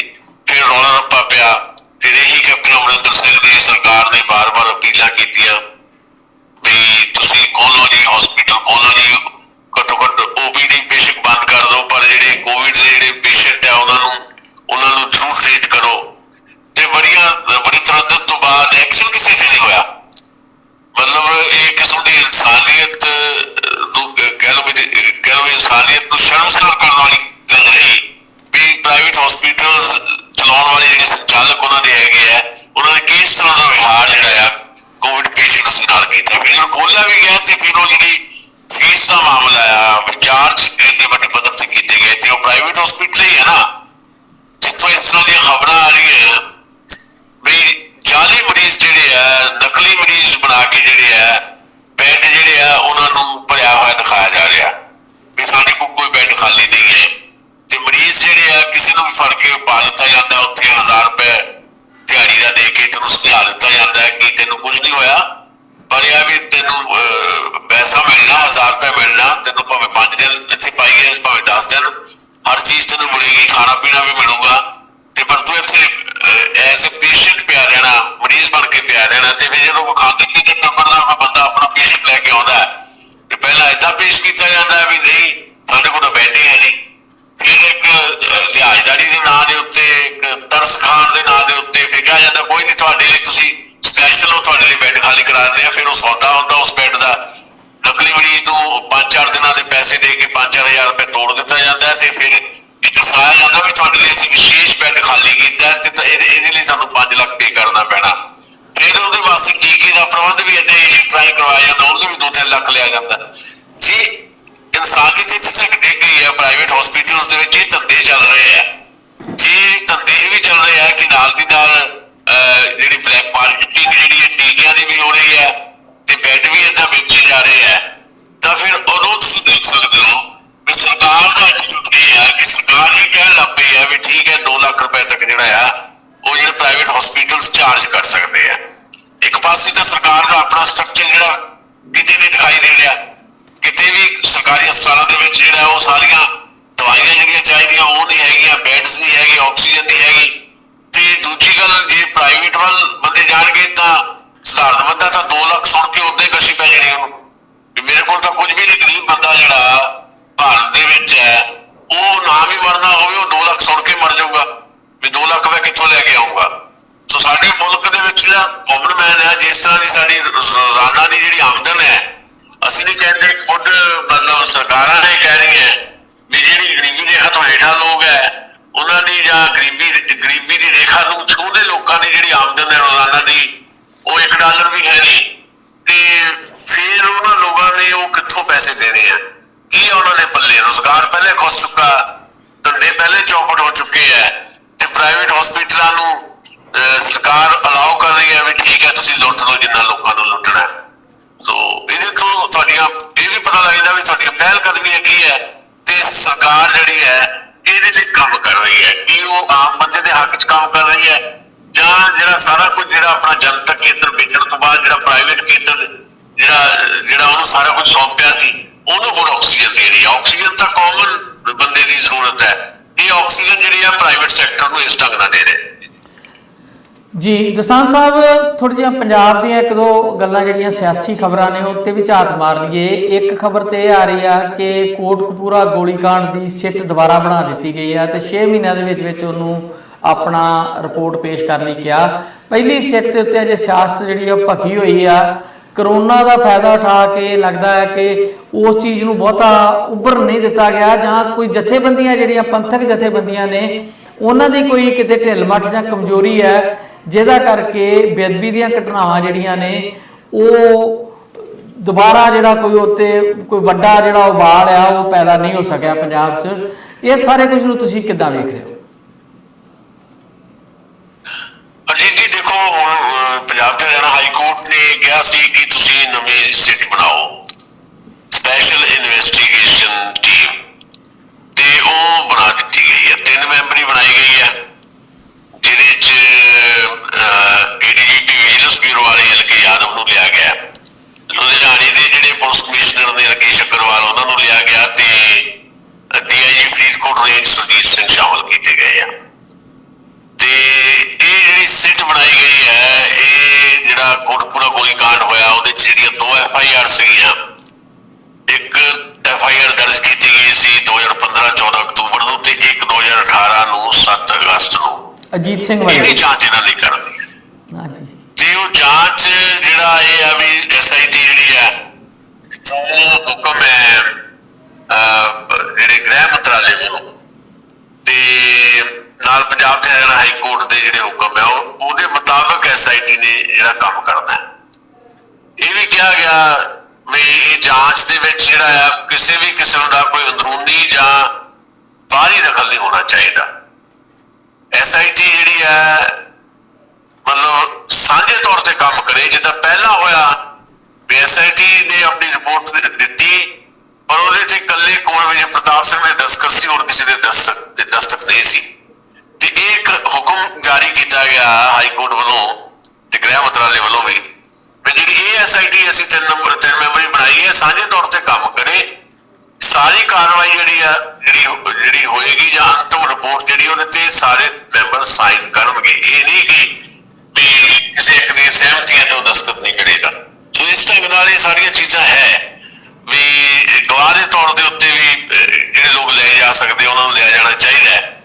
ਤੇ ਮਕਸਦ ਇਹੀ ਹੈ ਵੀ SIT ਦੀ ਜਿਹੜੀ ਜਾਂਚ ਦਾ ਮਕਸਦ ਹੈ ਕਿ ਜਿਹੜੇ ਦੋਸ਼ੀ ਆ ਉਹਨਾਂ ਨੂੰ ਸਜ਼ਾ ਦਾ ਉਹਦਾ ਪ੍ਰਬੰਧ ਕੀਤਾ ਜਾ ਸਕੇ ਤੇ ਜਿਹੜੇ ਕਹਿ ਲਓ ਵੀ ਪੀੜਤ ਨੇ ਉਹਨਾਂ ਨੂੰ ਇਨਸਾਫ ਮਿਲ ਸਕੇ। ਔਰ ਮਸਲਾ ਇਹ ਹੈ ਵੀ ਜਿੱਦਾਂ ਤੁਸੀਂ ਜ਼ਿਕਰ ਕੀਤਾ ਕਿ ਕਿਹਾ ਇਹ ਗਿਆ ਕਿ 6 ਮਹੀਨੇ 'ਚ ਜਾਂਚ ਪੂਰੀ ਹੋਵੇ। ਮੇਰਾ ਜਿਹੜਾ ਇਸ ਤਰ੍ਹਾਂ ਦੀ ਸਪੈਸ਼ਲ ਇਨਵੈਸਟੀਗੇਸ਼ਨ ਟੀਮ ਜਿਹੜਾ ਬਣਾਉਣ ਦਾ ਇੱਕ ਸਿਲਸਿਲਾ ਰਹਿੰਦਾ ਹੈ ਜਾਂ ਕਿਸੇ ਵੀ ਮਸਲੇ ਦੇ ਉੱਤੇ ਕਮੇਟੀਆਂ ਬਣਾ ਦਿੱਤੀਆਂ ਜਾਂਦੀਆਂ, ਮੇਰਾ ਇਹ ਵਿਚਾਰ ਇਹਦੇ ਤੇ ਰਹਿੰਦਾ ਹੈ ਕਿ ਮੈਨੂੰ ਇਹ ਲੱਗਦਾ ਹੈ ਕਿ ਇਹ ਸਾਰੀਆਂ ਚੀਜ਼ਾਂ ਜਿਹੜੀਆਂ ਮਸਲਿਆਂ ਨੂੰ ਲਟਕਾਉਣ ਕਰਕੇ ਹੁੰਦੀਆਂ। ਜੇ ਤੁਸੀਂ ਮਸਲੇ ਨੂੰ ਹੱਲ ਕਰਨਾ ਹੈ ਤਾਂ ਬਹੁਤਾ ਲੰਮਾ ਸਮਾਂ ਨਹੀਂ ਲੱਗਦਾ। ਹੁਣ 6 ਮਹੀਨੇ ਦੇ ਜਾਂਚ ਪੂਰੀ ਕਰਕੇ ਕੀ ਹੋ ਸਕੇਗਾ ਜੇ 5 ਸਾਲਾਂ 'ਚ ਜਾਂ ਪੌਣੇ 4.5 ਸਾਲਾਂ ਦੇ ਵਿੱਚ ਸਰਕਾਰ ਨੇ ਸਾਡੀ ਕੈਪਟਨ ਅਮਰਿੰਦਰ ਦੀ ਸਰਕਾਰ ਨੇ ਕੁਝ ਨਹੀਂ ਕੀਤਾ ਇਸ ਮਸਲੇ ਦੇ ਉੱਤੇ, ਜਦ ਕਿ ਬਕਾਇਦਾ ਸੌਹਾਂ ਖਾਧੀਆਂ ਗਈਆਂ ਸੀ ਧਾਰਮਿਕ ਗ੍ਰੰਥਾਂ ਨੂੰ ਹੱਥਾਂ 'ਚ ਫੜ ਕੇ ਵੀ ਅਸੀਂ ਜਿਹੜੇ ਦੋਸ਼ੀ ਆ ਉਹਨਾਂ ਨੂੰ ਲਾਜ਼ਮੀ ਕਟਹਿਰੇ 'ਚ ਖੜਾ ਕਰਾਂਗੇ, ਸਜ਼ਾਵਾਂ ਦੇਵਾਂਗੇ, ਪੀੜਤਾਂ ਨੂੰ ਇਨਸਾਫ ਦੇਵਾਂਗੇ। ਇਨਸਾਫ ਕਿਤੇ ਨਹੀਂ ਮਿਲਿਆ। ਸਗੋਂ 4 ਸਾਲ ਤੱਕ ਇਸ ਮੁੱਦੇ ਨੂੰ ਏਦਾਂ ਲਟਕਾਇਆ ਗਿਆ ਤੇ ਹੁਣ ਜਦੋਂ ਕਿਸਾਨ ਅੰਦੋਲਨ ਜਿਹੜਾ ਪੀਕ ਤੇ ਹੈ ਤੇ ਕਿਸਾਨ ਅੰਦੋਲਨ ਤੋਂ ਧਿਆਨ ਭਟਕਾਉਣ ਦੀ ਸਾਜ਼ਿਸ਼ ਦੇ ਤੌਰ ਤੇ ਕਿਵੇਂ ਇਹਨੂੰ ਦੇਖਦਾ ਹੈ ਵੀ ਫਿਰ ਤੋਂ ਸਾਰੇ ਮਸਲੇ ਉਭਾਰ ਦਿੱਤੇ ਗਏ ਤੇ ਇੱਕ ਜਿਹੜਾ ਇਸ਼ੂ ਜਿਹਨੂੰ ਹੱਲ ਕਰਨਾ ਚਾਹੀਦਾ ਸੀ 4.5 ਸਾਲ ਦੇ ਵਿੱਚ ਜਿਹੜਾ ਆਸਥਾ ਨਾਲ ਸਿੱਧੇ ਤੌਰ ਤੇ ਜੁੜਿਆ ਹੋਇਆ ਉਸ ਆਸਥਾ ਦਾ ਐਕਸਪਲਾਇਟੇਸ਼ਨ ਜਿਹੜਾ ਫਿਰ ਤੋਂ ਕਰਨ ਦੀ ਕੋਸ਼ਿਸ਼ ਕੀਤੀ ਜਾ ਰਹੀ ਹੈ। ਤੇ ਕਿਸਾਨ ਅੰਦੋਲਨ ਜਿਹੜਾ ਬਹੁਤ ਵੱਡਾ ਇਸ਼ੂ ਆ ਕੇਵਲ ਪੰਜਾਬ ਲਈ ਨਹੀਂ ਸਾਰੇ ਦੇਸ਼ ਵਾਸਤੇ ਵੀ, ਜਿਹਨੇ ਦੁਨੀਆ ਦਾ ਧਿਆਨ ਵੀ ਖਿੱਚਿਆ ਤੇ ਦੁਨੀਆ ਦੇ ਕੁਝ ਮੁਲਕਾਂ ਨੂੰ ਵੀ ਜਾਂ ਉੱਥੋਂ ਦੇ ਜਿਹੜੇ ਜਨ ਸੰਘਰਸ਼ਾਂ 'ਚ ਵਿਸ਼ਵਾਸ ਕਰਨ ਵਾਲੇ ਲੋਕ ਹੈ ਉਹਨਾਂ 'ਚ ਇੱਕ ਨਵਾਂ ਯਕੀਨ ਵਿਸ਼ਵਾਸ ਜਿਹੜਾ ਪੈਦਾ ਕੀਤਾ ਵੀ ਤੁਸੀਂ ਵੀ ਲੜ ਸਕਦੇ ਹੋ। ਤੇ ਦੁਨੀਆ ਦੇ ਕੁਝ ਮੁਲਕਾਂ ਤੋਂ ਖਬਰਾਂ ਵੀ ਆਉਣ ਲੱਗ ਪਈਆਂ ਵੀ ਉੱਥੇ ਚਰਚਾ ਵੀ ਚੱਲ ਪਈ ਹੈ ਐਗਰੀਕਲਚਰ ਲੈਂਡ ਜਿਹੜੀ ਆ ਕਿੱਦਾਂ ਖੋਈ ਜਾ ਰਹੀ ਹੈ, ਬਾਕੀ ਮੁਲਕਾਂ 'ਚ ਵੀ ਤਾਂ ਜਾਂ ਉਹਦਾ ਕਿੱਦਾਂ ਬਚਾਅ ਕੀਤਾ ਜਾਣਾ ਚਾਹੀਦਾ ਤੇ ਕੁਝ ਮੁਲਕਾਂ 'ਚ ਐਜੀਟੇਸ਼ਨ ਵੀ ਸ਼ੁਰੂ ਹੋ ਗਈ ਹੈ। ਇਸ ਅੰਦੋਲਨ ਨੂੰ ਵੀ ਮੈਨੂੰ ਲੱਗਦਾ ਹੈ ਵੀ ਕਿਤੇ ਨਾ ਕਿਤੇ ਖੂਹ ਖਾਤੇ ਪਾਉਣ ਦੀ ਜਿਹੜੀ ਕੋਸ਼ਿਸ਼ ਹੈ ਜਿਹੜਾ ਇਸ ਇਸ਼ੂ ਦੇ ਉੱਤੇ ਫਿਰ ਤੋਂ ਪੋਲਿਟਿਕਸ ਸ਼ੁਰੂ ਹੋਈ। ਔਰ 6 ਮਹੀਨੇ 'ਚ ਕੀ ਹੋਏਗਾ? 6 ਮਹੀਨੇ 'ਚ ਵੀ ਉਹੀ ਕੁਝ ਹੋਣਾ ਆ ਜੋ ਪਿਛਲੇ 4.5 ਸਾਲ ਦੇ ਵਿੱਚ ਹੋਇਆ, ਕਿਉਂਕਿ 6 ਮਹੀਨੇ ਜਦ ਤੱਕ ਪੂਰੇ ਹੋਣੇ ਆ ਉਦੋਂ ਤੱਕ ਪੰਜਾਬ ਦੇ ਵਿੱਚ ਇਲੈਕਸ਼ਨ ਦਾ ਮਾਹੌਲ ਗਰਮ ਹੋ ਚੁੱਕਾ ਹੋਏਗਾ, ਉਦੋਂ ਤੱਕ ਸ਼ਾਇਦ ਚੋਣਾਂ ਦਾ ਤਰੀਕਾ ਦਾ ਐਲਾਨ ਵੀ ਹੋ ਚੁੱਕਾ ਹੋਏਗਾ ਤੇ ਇਹ ਐਕਸਟੈਂਸ਼ਨ ਵੀ ਲਏਗੀ SIT ਵੀ ਨਹੀਂ ਸਾਡੇ ਤੋਂ ਹਾਲੇ ਜਾਂਚ ਪੂਰੀ ਨਹੀਂ ਹੋ ਸਕੀ, ਸਾਨੂੰ ਐਕਸਟੈਂਸ਼ਨ ਦਿਓ। ਐਕਸਟੈਂਸ਼ਨ ਲੈਂਦਿਆਂ ਆਉਣ ਵਾਲੇ ਸਮੇਂ ਦੇ ਵਿੱਚ ਚੋਣ ਜ਼ਾਬਤਾ ਲਾਗੂ ਹੋ ਜਾਏਗਾ ਤੇ ਇਹ ਇਸ਼ੂ ਬਣਾ ਰਹਿ ਜਾਏਗਾ, ਇਹ ਹੱਲ ਨਹੀਂ ਹੋਏਗਾ।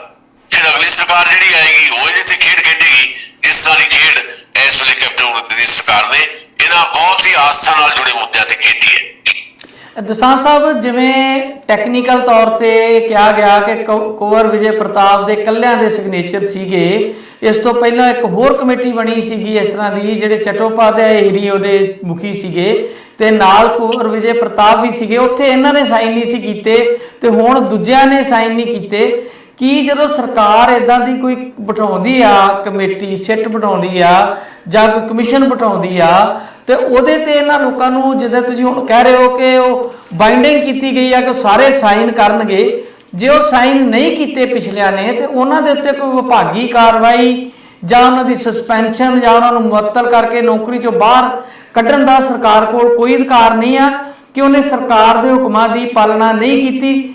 ਹੇਠਲੇ ਪੱਧਰ ਦਾ ਮੁਲਾਜ਼ਮ ਅਗਰ ਘੰਟਾ ਲੇਟ ਆਵੇ ਤੇ ਉਹਦੀ ਜਵਾਬ ਤਲਬੀ ਹੋ ਜਾਂਦੀ ਆ ਤੇ ਕਈ ਵਾਰ ਉਹਨੂੰ ਨੌਕਰੀ ਤੋਂ ਬਰਖਾਸਤ ਵੀ ਕੀਤਾ ਜਾਂਦਾ ਹੈ ਕਿ ਤੂੰ ਸਰਕਾਰੀ ਹੁਕਮਾਂ ਦੀ ਪਾਲਣਾ ਨਹੀਂ ਕਰਦਾ।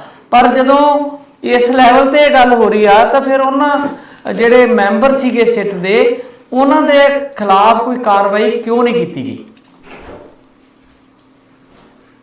ਦੇਖੋ ਨੰਬਰ ਇੱਕ ਤਾਂ ਇਹ ਹੈ ਕਿ ਸ਼ਾਇਦ ਜਿਹੜੀ ਪਹਿਲੀਆਂ ਸਿੱਟ ਬਣਾਈਆਂ ਗਈਆਂ ਤੇ ਉਹਦੇ 'ਚ ਸ਼ਾਇਦ ਇਹਦਾ ਬਾਈਂਡਿੰਗ ਨਹੀਂ ਸੀ ਕੀਤੀ ਗਈ ਤੇ ਉਹਦੀ ਸ਼ਾਇਦ ਇੱਕ ਅਲਾਓ ਕੀਤਾ ਗਿਆ ਹੋ ਸਕਦਾ ਕਿ ਹਾਂ ਠੀਕ ਹੈ ਤੁਸੀਂ ਆਪਣੀ ਵੱਖਰੀ ਰਾਏ ਵੀ ਰੱਖ ਸਕਦੇ ਹੋ, ਪਰ ਤੁਸੀਂ ਆਪਣੀ ਵੱਖਰੀ ਰਾਏ ਨੂੰ ਜਿੰਨੀ ਦੇਰ ਤੱਕ ਸੇਵਾ ਦੇ ਵਿੱਚ ਹੋ, ਸਰਵਿਸ ਦੇ ਵਿੱਚ ਹੋ, ਤੁਸੀਂ ਉਹਨੂੰ ਜਨਤਕ ਨਹੀਂ ਕਰ ਸਕਦੇ। ਦਸਤਖਤ ਕਰਨੇ ਨਹੀਂ ਕਰਨੇ ਤੁਹਾਡਾ ਆਪਣਾ ਇੱਕ ਹਜ਼ਾਰਾਨਾ ਜਿਹੜਾ ਇੱਕ ਅਧਿਕਾਰ ਹੋ ਸਕਦਾ ਹੈ।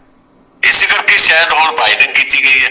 ਪਰ ਇਸੇ ਕਰਕੇ ਸ਼ਾਇਦ ਲੀਗਲ ਟੀਮ ਨੂੰ ਇਹ ਨਹੀਂ ਸੀ ਪਤਾ ਕਿ ਜੇ ਸਿੱਟ ਦੇ ਮੈਂਬਰ ਸਾਰੇ ਸਾਈਨ ਨਹੀਂ ਕਰਨਗੇ ਤੇ ਇਹ ਜਿਹੜਾ ਚਲਾਨ ਆ ਇਹ ਹਾਈ ਕੋਰਟ ਵੱਲੋਂ ਰੱਦ ਹੋ ਜਾਏਗਾ। ਬਿਲਕੁਲ ਠੀਕ ਹੈ ਗੱਲ ਤੁਹਾਡੀ, ਪਰ ਇਹ ਸਾਰੀਆਂ ਚੀਜ਼ਾਂ ਜਿਹੜੀਆਂ ਉਸ ਰੂਪ ਦੇ ਵਿੱਚ ਨਹੀਂ ਸੀ ਕੀਤੀਆਂ ਗਈਆਂ, ਉਹਦੇ 'ਚ ਇਸ ਤਰ੍ਹਾਂ ਦੇ ਲੂਪ ਹੋਲ ਸੀਗੇ ਤਾਂ ਹੀ ਇਹ ਦਿੱਕਤ ਪੈਦਾ ਹੋਈ ਹੈ। ਨਹੀਂ ਤਾਂ ਐਕਸ਼ਨ ਤਾਂ ਲਾਜ਼ਮੀ ਤੌਰ ਦੇ ਉੱਤੇ ਹੋਣਾ ਚਾਹੀਦਾ ਸੀ। ਜੇ ਤਾਂ ਐਕਸ਼ਨ ਕਰਨ ਦੀ ਕੁਵਤ ਹੁੰਦੀ, ਐਕਸ਼ਨ ਕਰਨ ਦਾ ਅਧਿਕਾਰ ਉਹਨਾਂ ਨੇ ਆਪਣੇ ਕੋਲ ਰੱਖਿਆ ਹੁੰਦਾ ਤਾਂ ਐਕਸ਼ਨ ਹੁੰਦਾ। ਜੇ ਇੱਦਾਂ ਦੀ ਬਾਈਂਡਿੰਗ ਕੀਤੀ ਹੁੰਦੀ ਲਿਖਤੀ ਤੌਰ ਦੇ ਉੱਤੇ SIT ਜਦੋਂ ਤੁਸੀਂ ਬਣਾਉਂਦੇ ਹੋ ਉਹਦੇ ਜਿਹੜੀਆਂ ਵਿਵਸਥਾਵਾਂ ਕਰਦੇ ਹੋ, ਜੇ ਤੁਹਾਡੇ ਕੋਲ ਲਿਖਤੀ ਆਧਾਰ ਹੁੰਦੇ ਤਾਂ ਲਾਜ਼ਮੀ ਸਰਕਾਰ ਉਹਨਾਂ ਤੇ ਐਕਸ਼ਨ ਵੀ ਕਰਦੀ।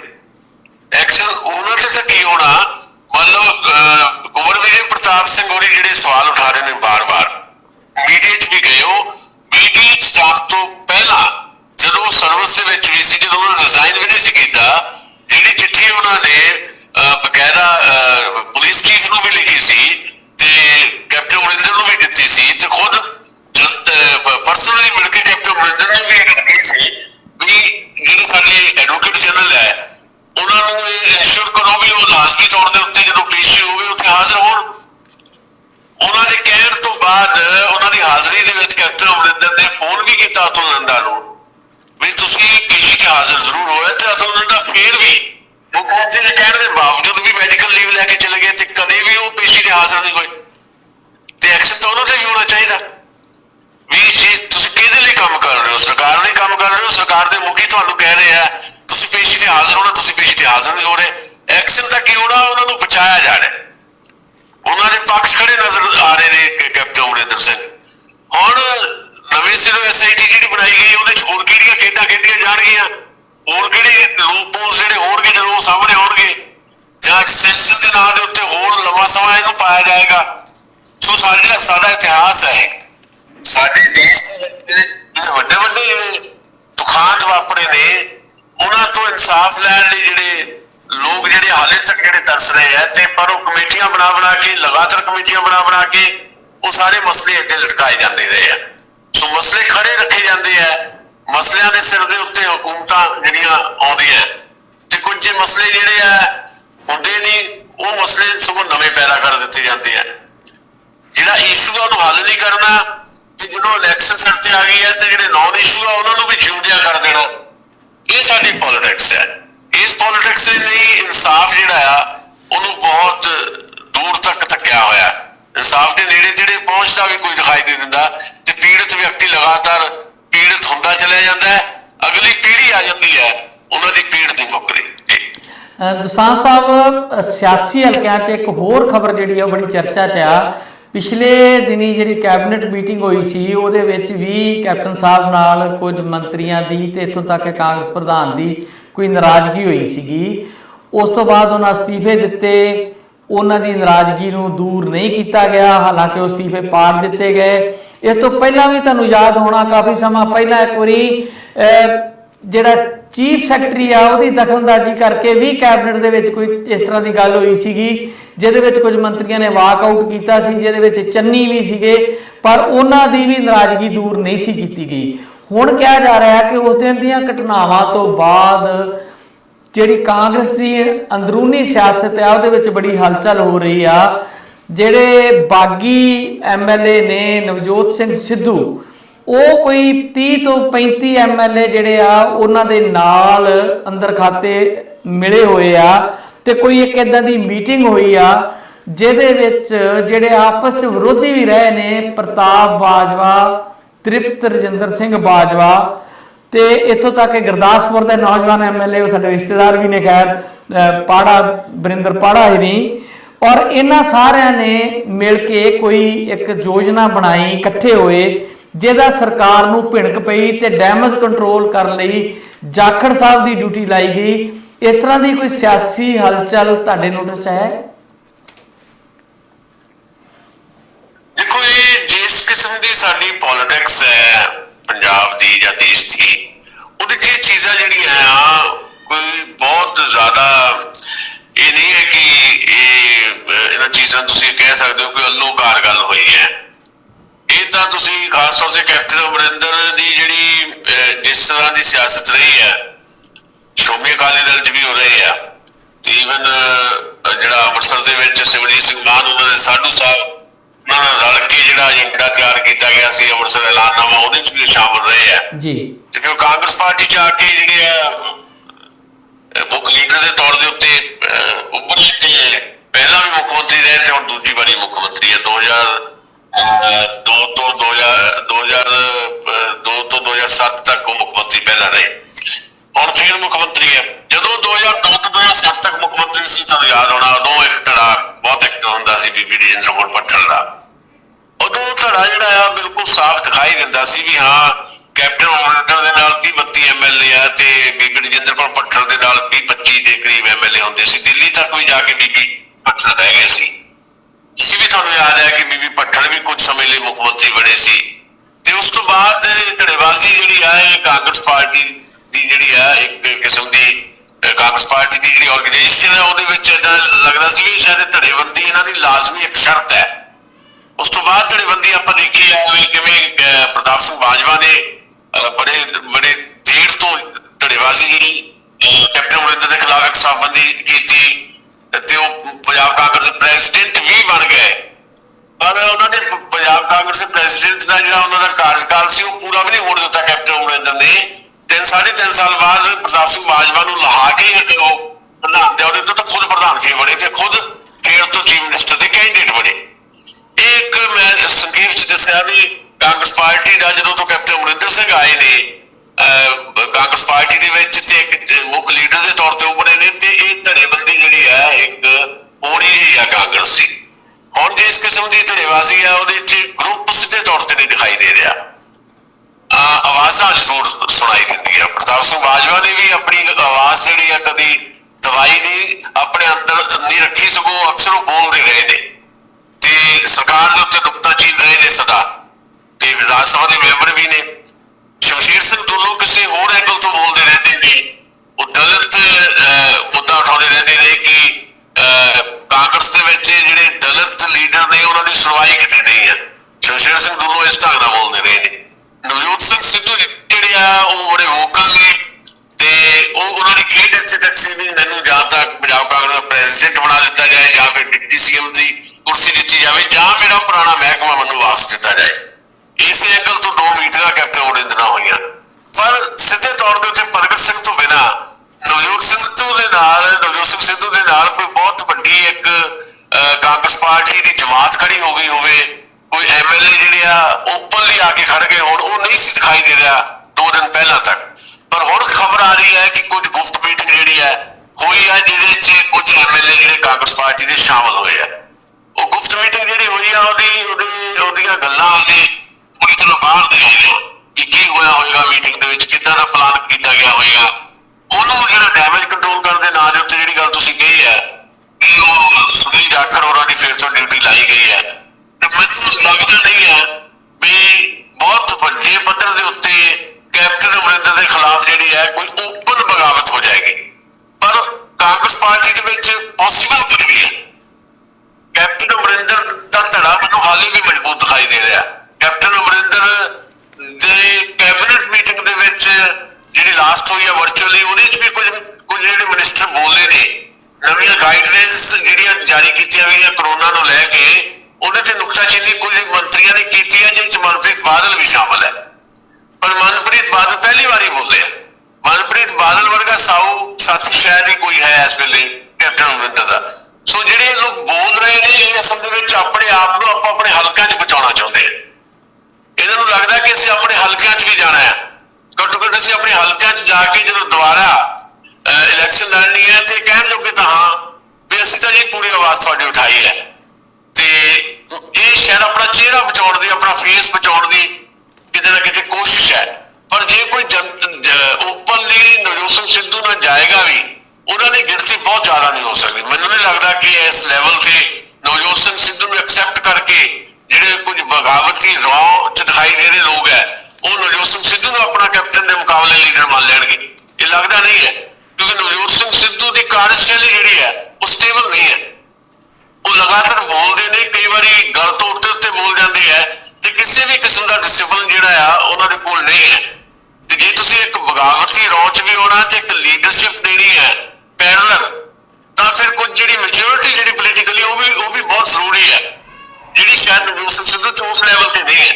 ਸੋ ਮੈਨੂੰ ਇਹ ਲੱਗਦਾ ਹੈ ਵੀ ਸ਼ਾਇਦ ਆਪੋ ਆਪਣਾ ਚਿਹਰਾ ਬਚਾਉਣ ਲਈ ਜਾਂ ਇੱਕ ਦਬਾਅ ਬਣਾਉਣ ਲਈ ਕੈਪਟਨ ਅਮਰਿੰਦਰ ਤੇ ਕੁਝ ਹਲਚਲ ਹੋਈ ਹੈ, ਪਰ ਉਹ ਹਲਚਲ ਕੋਈ ਬਹੁਤ ਵੱਡੀ ਬਗਾਵਤ ਦਾ ਰੂਪ ਅਖਤਿਆਰ ਕਰ ਲਏਗੀ ਹਾਲ ਫਿਲਹਾਲ ਮੈਨੂੰ ਨਹੀਂ ਲੱਗਦਾ। ਪਰ ਕਾਂਗਰਸ ਪਾਰਟੀ ਚ ਪੋਸੀਬਲ ਸਾਰਾ ਕੁਝ ਹੀ ਹੈ, ਕੁਝ ਵੀ ਹੋ ਸਕਦਾ ਹੈ ਜੀ। ਤੁਹਾਨੂੰ ਕੀ ਲੱਗਦਾ ਹੈ ਕਿ ਭਾਵੇਂ ਧੜਾ ਕੈਪਟਨ ਦਾ ਭਾਰੀ ਆ, ਪਰ 2017 ਚ ਜਿਸ ਤਰੀਕੇ ਨਾਲ ਕੈਪਟਨ ਦਾ ਨਾਂ ਬੋਲਦਾ ਸੀਗਾ ਔਰ ਜਿਹੜੀ ਪਿਛਲੇ ਉਹਨਾਂ ਦੀ 2007 ਵਾਲੀ ਕਾਰਜਸ਼ੈਲੀ ਸੀ ਉਹਦਾ ਕਰਕੇ ਲੋਕਾਂ ਨੂੰ ਕੁਝ ਉਮੀਦਾਂ ਵੀ ਸੀਗੀਆਂ, ਪਰ ਹੁਣ ਤੁਹਾਨੂੰ ਕੀ ਲੱਗਦਾ ਹੈ ਕਿ ਕੈਪਟਨ ਦੇ ਚਿਹਰੇ ਨੂੰ ਲੈ ਕੇ ਅਗਲੀ ਇਲੈਕਸ਼ਨ 'ਚ ਕਾਂਗਰਸ ਜਿਹੜੀ ਆ ਕੋਈ ਵਧੀਆ ਰਿਜ਼ਲਟ ਲੈ ਕੇ ਆ ਸਕਦੀ ਹੈ?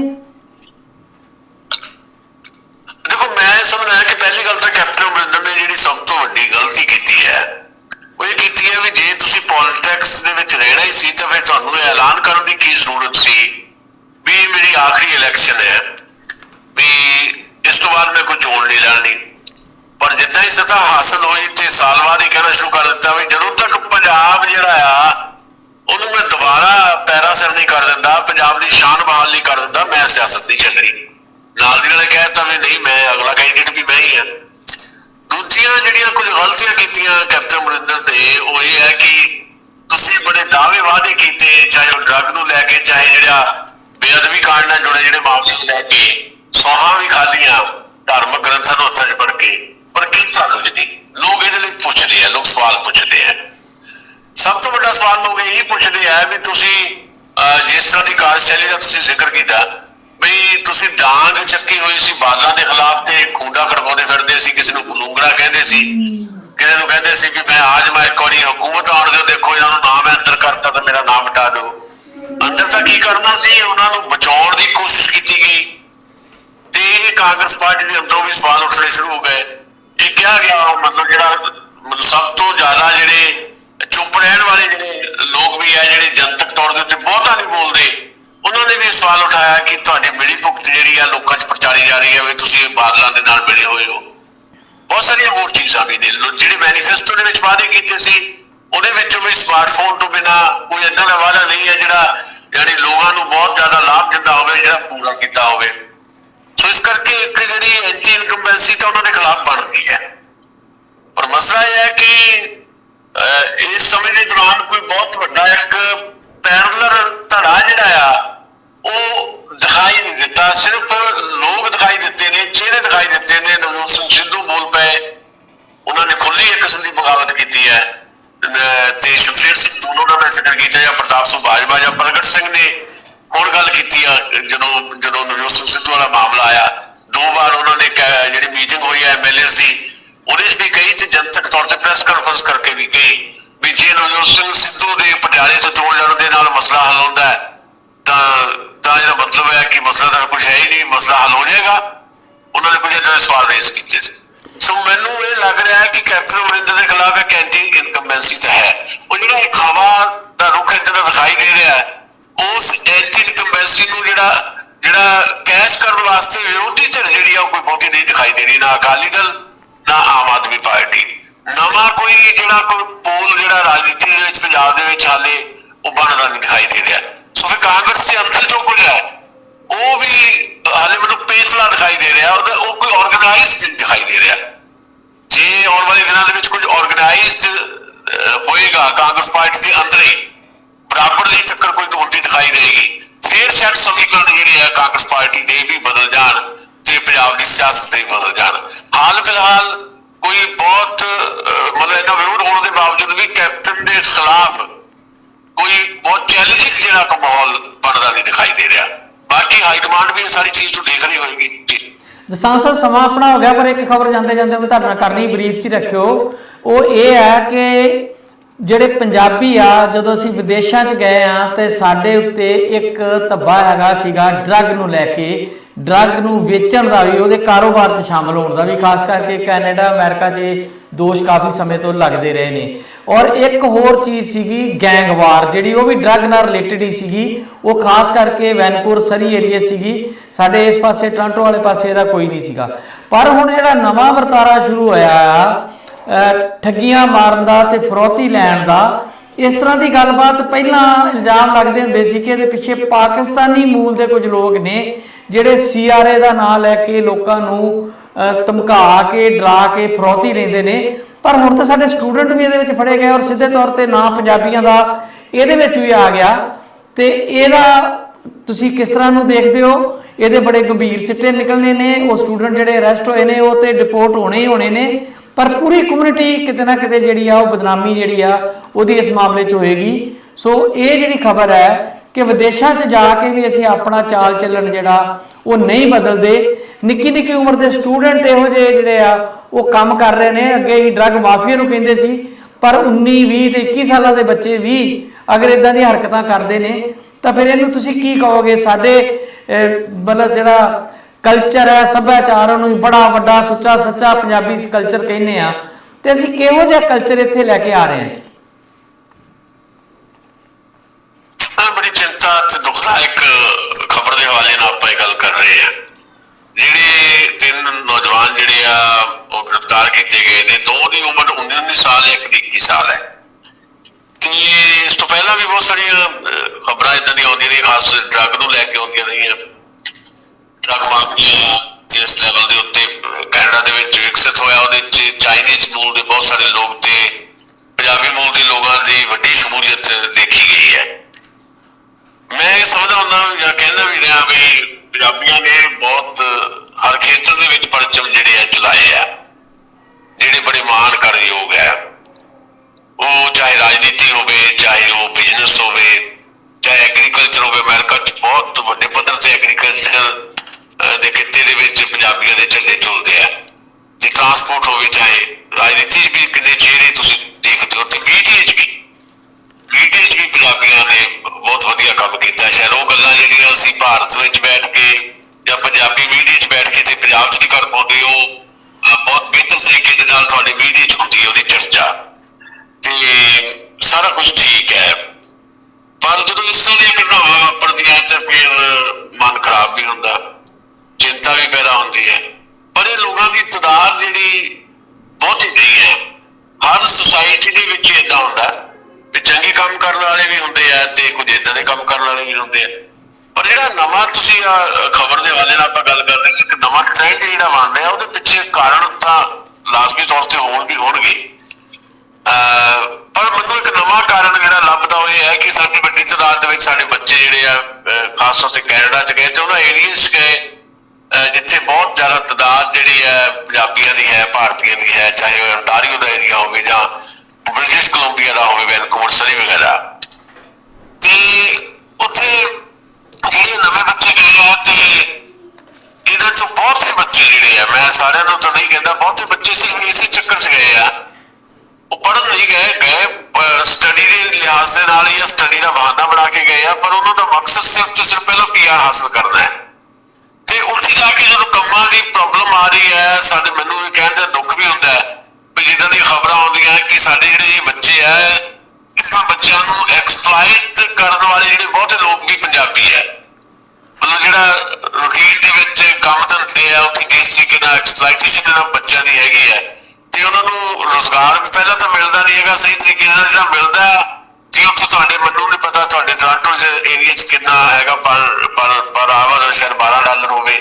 ਉਹ $4 ਤੇ ਕੰਮ ਕਰਵਾਉਂਦੇ ਆ ਤੇ ਕਈਆਂ ਕੋਲ ਕੰਮ ਵੀ ਹੈ ਨਹੀਂ। ਤੇ ਪਿੱਛੋਂ ਬਹੁਤੇ ਜਿਹੜੇ ਨੌਜਵਾਨ ਹੈ ਉਹਨਾਂ ਨੇ ਕਰਜ਼ੇ ਕੁਰਜ਼ੇ ਚੱਕ ਕੇ ਜਾਂ ਜ਼ਮੀਨ ਗਹਿਣੇ ਗੁਣੇ ਰੱਖ ਕੇ ਇਹਨਾਂ ਨਿਆਣਿਆਂ ਨੂੰ ਭੇਜਿਆ ਹੁੰਦਾ ਹੈ। ਤੇ ਖਰਚੇ ਪੂਰੇ ਨਹੀਂ ਹੁੰਦੇ, ਤੇ ਇਸੇ ਕਰਕੇ ਕੁਝ ਸੁਸਾਈਡਲ ਸਟੈਪ ਵੀ ਕੁਝ ਬੱਚਿਆਂ ਨੇ ਚੱਕੇ ਆ। ਖੁਦਕੁਸ਼ੀਆਂ ਦਾ ਰੁਝਾਨ ਵੀ ਸਾਹਮਣੇ ਆਇਆ, ਜਦੋਂ ਹਰ ਪਾਸੋਂ ਜਿਵੇਂ ਪਿੱਛੇ ਵੀ ਆ ਤੁਹਾਡੇ ਮੈਨੂੰ ਲੱਗਦਾ ਬ੍ਰੈਂਪਟਨ ਦੇ ਵਿੱਚ ਇੱਕ ਨੌਜਵਾਨ ਨੇ ਰੇਲ ਗੱਡੀ ਅੱਗੇ ਛਾਲ ਮਾਰ ਕੇ ਖੁਦਕੁਸ਼ੀ ਕੀਤੀ, ਇੱਕ ਦੋ ਹੋਰ ਸੁਸਾਈਡ ਦੀਆਂ ਖਬਰਾਂ ਆਈਆਂ। ਜਦੋਂ ਚਾਰੇ ਪਾਸੇ ਹੱਥ ਖੜੇ ਹੋ ਜਾਂਦੇ ਆ ਤੇ ਫਿਰ ਉਹ ਖੁਦਕੁਸ਼ੀ ਵੱਲ ਵੱਧਦੇ ਆ। ਜਿਹੜੇ ਖੁਦਕੁਸ਼ੀ ਵੱਲ ਨਹੀਂ ਵੱਧਦੇ ਉਹ ਏਦਾਂ ਦਾ ਕੋਈ ਨਾ ਕੋਈ ਤਰੀਕਾ ਸੋਚਦੇ ਆ ਵੀ ਕਿਸੇ ਤਰੀਕੇ ਨਾਲ ਪੈਸੇ ਹਾਸਲ ਕੀਤੇ ਜਾਣ। ਜਿਹੜਾ ਤਰੀਕਾ ਇਹਨਾਂ ਨੌਜਵਾਨਾਂ ਨੇ ਸੋਚਿਆ, ਜਿਹਨਾਂ 19 ਸਾਲ ਦੇ 2 ਨੌਜਵਾਨ ਤੇ 21 ਸਾਲ ਦਾ, ਨਾ ਉਹ ਪਿੱਛੇ ਘਰਦਿਆਂ ਨੂੰ ਕੋਈ ਦੱਸਣ ਜੋਗੇ ਹੁੰਦੇ ਆ ਵੀ ਅਸੀਂ ਹੁਣ ਕੀ ਕਰੀਏ, ਨਾ ਉੱਥੇ ਉਹਨਾਂ ਦਾ ਗੁਜ਼ਾਰਾ ਹੁੰਦਾ। ਇਹ ਮੈਨੂੰ ਨਹੀਂ ਪਤਾ ਹੈ, ਮੈਂ ਜੋ ਕਹਿ ਰਿਹਾ ਇਹਨਾਂ 3 ਨੌਜਵਾਨਾਂ ਤੇ ਉਹ ਲਾਗੂ ਹੁੰਦਾ ਜਾਂ ਨਹੀਂ ਹੁੰਦਾ, ਪਰ ਇੱਕ ਮੈਨੂੰ ਲੱਗਦਾ ਕਿ ਇੱਕ ਪ੍ਰੋਬਲਮ ਦੇ ਤੌਰ ਤੇ ਚੀਜ਼ ਸਾਹਮਣੇ ਲਾਜ਼ਮੀ ਤੌਰ ਤੇ ਆ ਰਹੀ ਹੈ। ਤੇ ਕੁਝ ਏਦਾਂ ਦੇ ਲੋਕ ਵੀ ਹੁੰਦੇ ਆ ਜਿਨ੍ਹਾਂ ਦੇ ਅੰਦਰ ਹੀ ਇਹ ਸਾਰੀ ਫਿਤਰਤ ਪਈ ਹੁੰਦੀ ਹੈ, ਇੱਥੋਂ ਵੀ ਇਹ ਕੁਝ ਕਰਕੇ ਕਰਦੇ ਗਏ ਹੁੰਦੇ ਆ, ਤੇ ਉੱਥੇ ਜਾ ਕੇ ਵੀ ਉਹ ਫਿਤਰਤ ਜਿਹੜੀ ਉਸੇ ਤਰੀਕੇ ਨਾਲ ਲਾਗੂ ਹੁੰਦੀ ਹੈ। ਇਸ ਤਰ੍ਹਾਂ ਦੀ ਇੱਕ ਝਗੜੇ ਵੀ ਬਹੁਤ ਸਾਰੇ ਮੈਂ ਬ੍ਰੈਂਪਟਨ ਏਰੀਆ 'ਚ ਖਾਸ ਤੌਰ ਤੇ ਦੇਖੇ ਆ, ਕੁਝ ਵੀਡੀਓਜ਼ ਵੀ ਆ। ਜਿੱਦਾਂ ਅਸੀਂ ਜਿਹੜਾ ਤੁਹਾਡਾ ਕਲਚਰ ਹੈ ਉੱਥੇ ਕੈਨੇਡਾ ਦਾ, ਉਸ ਕਲਚਰ ਦੇ ਵਿੱਚ ਜਾ ਕੇ ਵੀ ਇੱਕ ਅਮਨ ਪਸੰਦ ਮੁਲਕ ਦੇ ਤੌਰ ਦੇ ਉੱਤੇ ਕੈਨੇਡਾ ਨੂੰ ਸਮਝਿਆ ਜਾਂਦਾ ਹੈ, ਪਰ ਉਸ ਕਲਚਰ ਦੇ ਅੰਡਰ ਆਪਣੇ ਆਪ ਨੂੰ ਵਿਕਸਿਤ ਕਰਨ ਦੀ ਥਾਂ ਦੇ ਉੱਤੇ ਅਸੀਂ ਜੋ ਇੱਥੇ ਕਚਰਾ ਜਿਹੜਾ ਇੱਥੇ ਆਪਣੇ ਦਿਮਾਗਾਂ 'ਚ ਭਰਿਆ ਹੁੰਦਾ, ਉਹੀ ਕਚਰਾ ਉੱਥੇ ਜਾ ਕੇ ਭਰਦੇ ਆ ਤੇ ਉਹ ਸਾਰਾ ਕੁਝ ਕਰਦੇ ਆ ਉੱਥੇ, ਤੇ ਉਹਦੇ ਨਤੀਜੇ ਜਿਹੜੇ ਆ ਬਹੁਤ ਕਹਿ ਲਓ ਵੀ ਖਤਰਨਾਕ ਵੀ ਹੈ। ਤੇ ਉਹਦੇ ਨਤੀਜੇ 'ਚ ਇਹ ਹੈ ਵੀ ਇਕੱਲੇ ਉਹ ਵਿਦਿਆਰਥੀ ਜਾਂ ਉਹ ਨੌਜਵਾਨ ਹੀ ਨਹੀਂ ਇਫੈਕਟ ਹੁੰਦੇ, ਬਾਕੀ ਜਿਹੜੇ ਨੌਜਵਾਨ ਹੈ ਜਿਹੜੇ ਉੱਥੇ ਪੜ੍ਹਨ ਦੇ ਲਿਹਾਜ਼ ਨਾਲ ਗਏ ਆ, ਉੱਥੇ ਇੱਕ ਚੰਗਾ ਨਾਗਰਿਕ ਬਣਨ ਦੇ ਲਿਹਾਜ਼ ਨਾਲ ਗਏ ਆ, ਉਹਨਾਂ ਦੇ ਭਵਿੱਖ ਤੇ ਵੀ ਇਹਦਾ ਬਹੁਤ ਬੁਰਾ ਅਸਰ ਪੈਂਦਾ। ਜੀ ਦਸਾਂਝ ਸਾਹਿਬ, ਜਿਹੜਾ ਇਹ ਕਲਚਰ ਡਿਵੈਲਪ ਹੋ ਰਿਹਾ, ਇਹਦੇ ਲਈ ਸਾਡੇ ਕਮਿਊਨਿਟੀ ਨੂੰ ਸਿਰ ਜੋੜ ਕੇ ਆਪਸ 'ਚ ਮਿਲ ਬੈਠ ਕੇ ਕੁਛ ਨਾ ਕੁਛ ਕਰਨਾ ਪਏਗਾ, ਨਹੀਂ ਤੇ ਬਹੁਤ ਬਦਨਾਮੀ ਹੋਏਗੀ। ਔਰ ਦੂਸਰਾ, ਜਿਹੜੀ ਇਹ ਸੱਚੀ ਮੁੱਚੀ ਪ੍ਰੋਬਲਮ ਹੈ ਜਿਹੜੀ ਤੁਸੀਂ ਦੱਸ ਰਹੇ ਹੋ, ਉਹਦਾ ਹੱਲ ਵੀ ਜਿਹੜਾ ਆ ਉਹ ਕਰਨਾ ਚਾਹੀਦਾ ਆ। ਇੱਥੇ ਨਿੱਕੀ ਜੀ ਗੱਲ ਤੇ ਅਸੀਂ ਪੈਸੇ ਇਕੱਠੇ ਕਰਨ ਤੁਰ ਪੈਂਦੇ ਆ, ਰੇਡੀਓ ਥਾਨ ਹੁੰਦੇ ਨੇ, ਪਿੱਛੇ ਪੰਜਾਬ ਦਾ ਫਿਕਰ ਕਰਦੇ ਆ, ਤੇ ਪੰਜਾਬ ਦੇ ਹੀ ਵਾਰਸ ਇੱਥੇ ਆਏ ਹੋਏ ਨੇ ਬੱਚੇ, ਉਹਨਾਂ ਦਾ ਵੀ ਫਿਕਰ ਜਿਹੜਾ ਸਾਨੂੰ ਕਰਨਾ ਚਾਹੀਦਾ। ਤੇ ਉਹਨਾਂ ਲਈ ਅਗਰ ਕੋਈ ਸੱਚਮੁੱਚ ਹੀ ਇਹੋ ਜਿਹੀ ਮੁਸੀਬਤ ਵਿੱਚ ਹੈ ਤਾਂ ਉਹਦੀ ਹੈਲਪ ਜਿਹੜੀ ਆ ਉਹ ਇੱਥੇ ਪਹਿਲਾਂ ਵਸੇ ਲੋਕਾਂ ਨੂੰ, ਇੱਥੋਂ ਦੇ ਆਗੂਆਂ ਨੂੰ, ਗੁਰਦੁਆਰਾ ਕਮੇਟੀਆਂ ਨੂੰ ਤੇ ਹੋਰ ਸੰਸਥਾਵਾਂ ਨੂੰ ਜਿਹੜੀ ਆ ਉਹ ਕਰਨੀ ਪੈਗੀ। ਨਹੀਂ ਤੇ ਇਹਦੇ ਨਾਲ ਜਿਹੜੀ ਆ ਉਹ ਸਾਡੀ ਜਿਹੜੀ ਆ ਉਹ ਬਾਹਰ ਵਿਦੇਸ਼ਾਂ ਵਿੱਚ ਵੀ ਜਿਹੜੀ ਸਾਖ ਆ ਉਹਨੂੰ ਬੜਾ ਧੱਕਾ ਲੱਗੇਗਾ। ਤੁਹਾਡਾ ਬਹੁਤ ਬਹੁਤ ਸ਼ੁਕਰੀਆ, ਸਮਾਂ ਆਪਣਾ ਹੋ ਗਿਆ ਜੀ, ਬਹੁਤ ਧੰਨਵਾਦ ਤੁਹਾਡਾ। ਤੇ ਫਿਰ ਦੁਬਾਰਾ ਮਿਲਦੇ ਜੀ ਅਗਲੇ ਪ੍ਰੋਗਰਾਮ 'ਚ।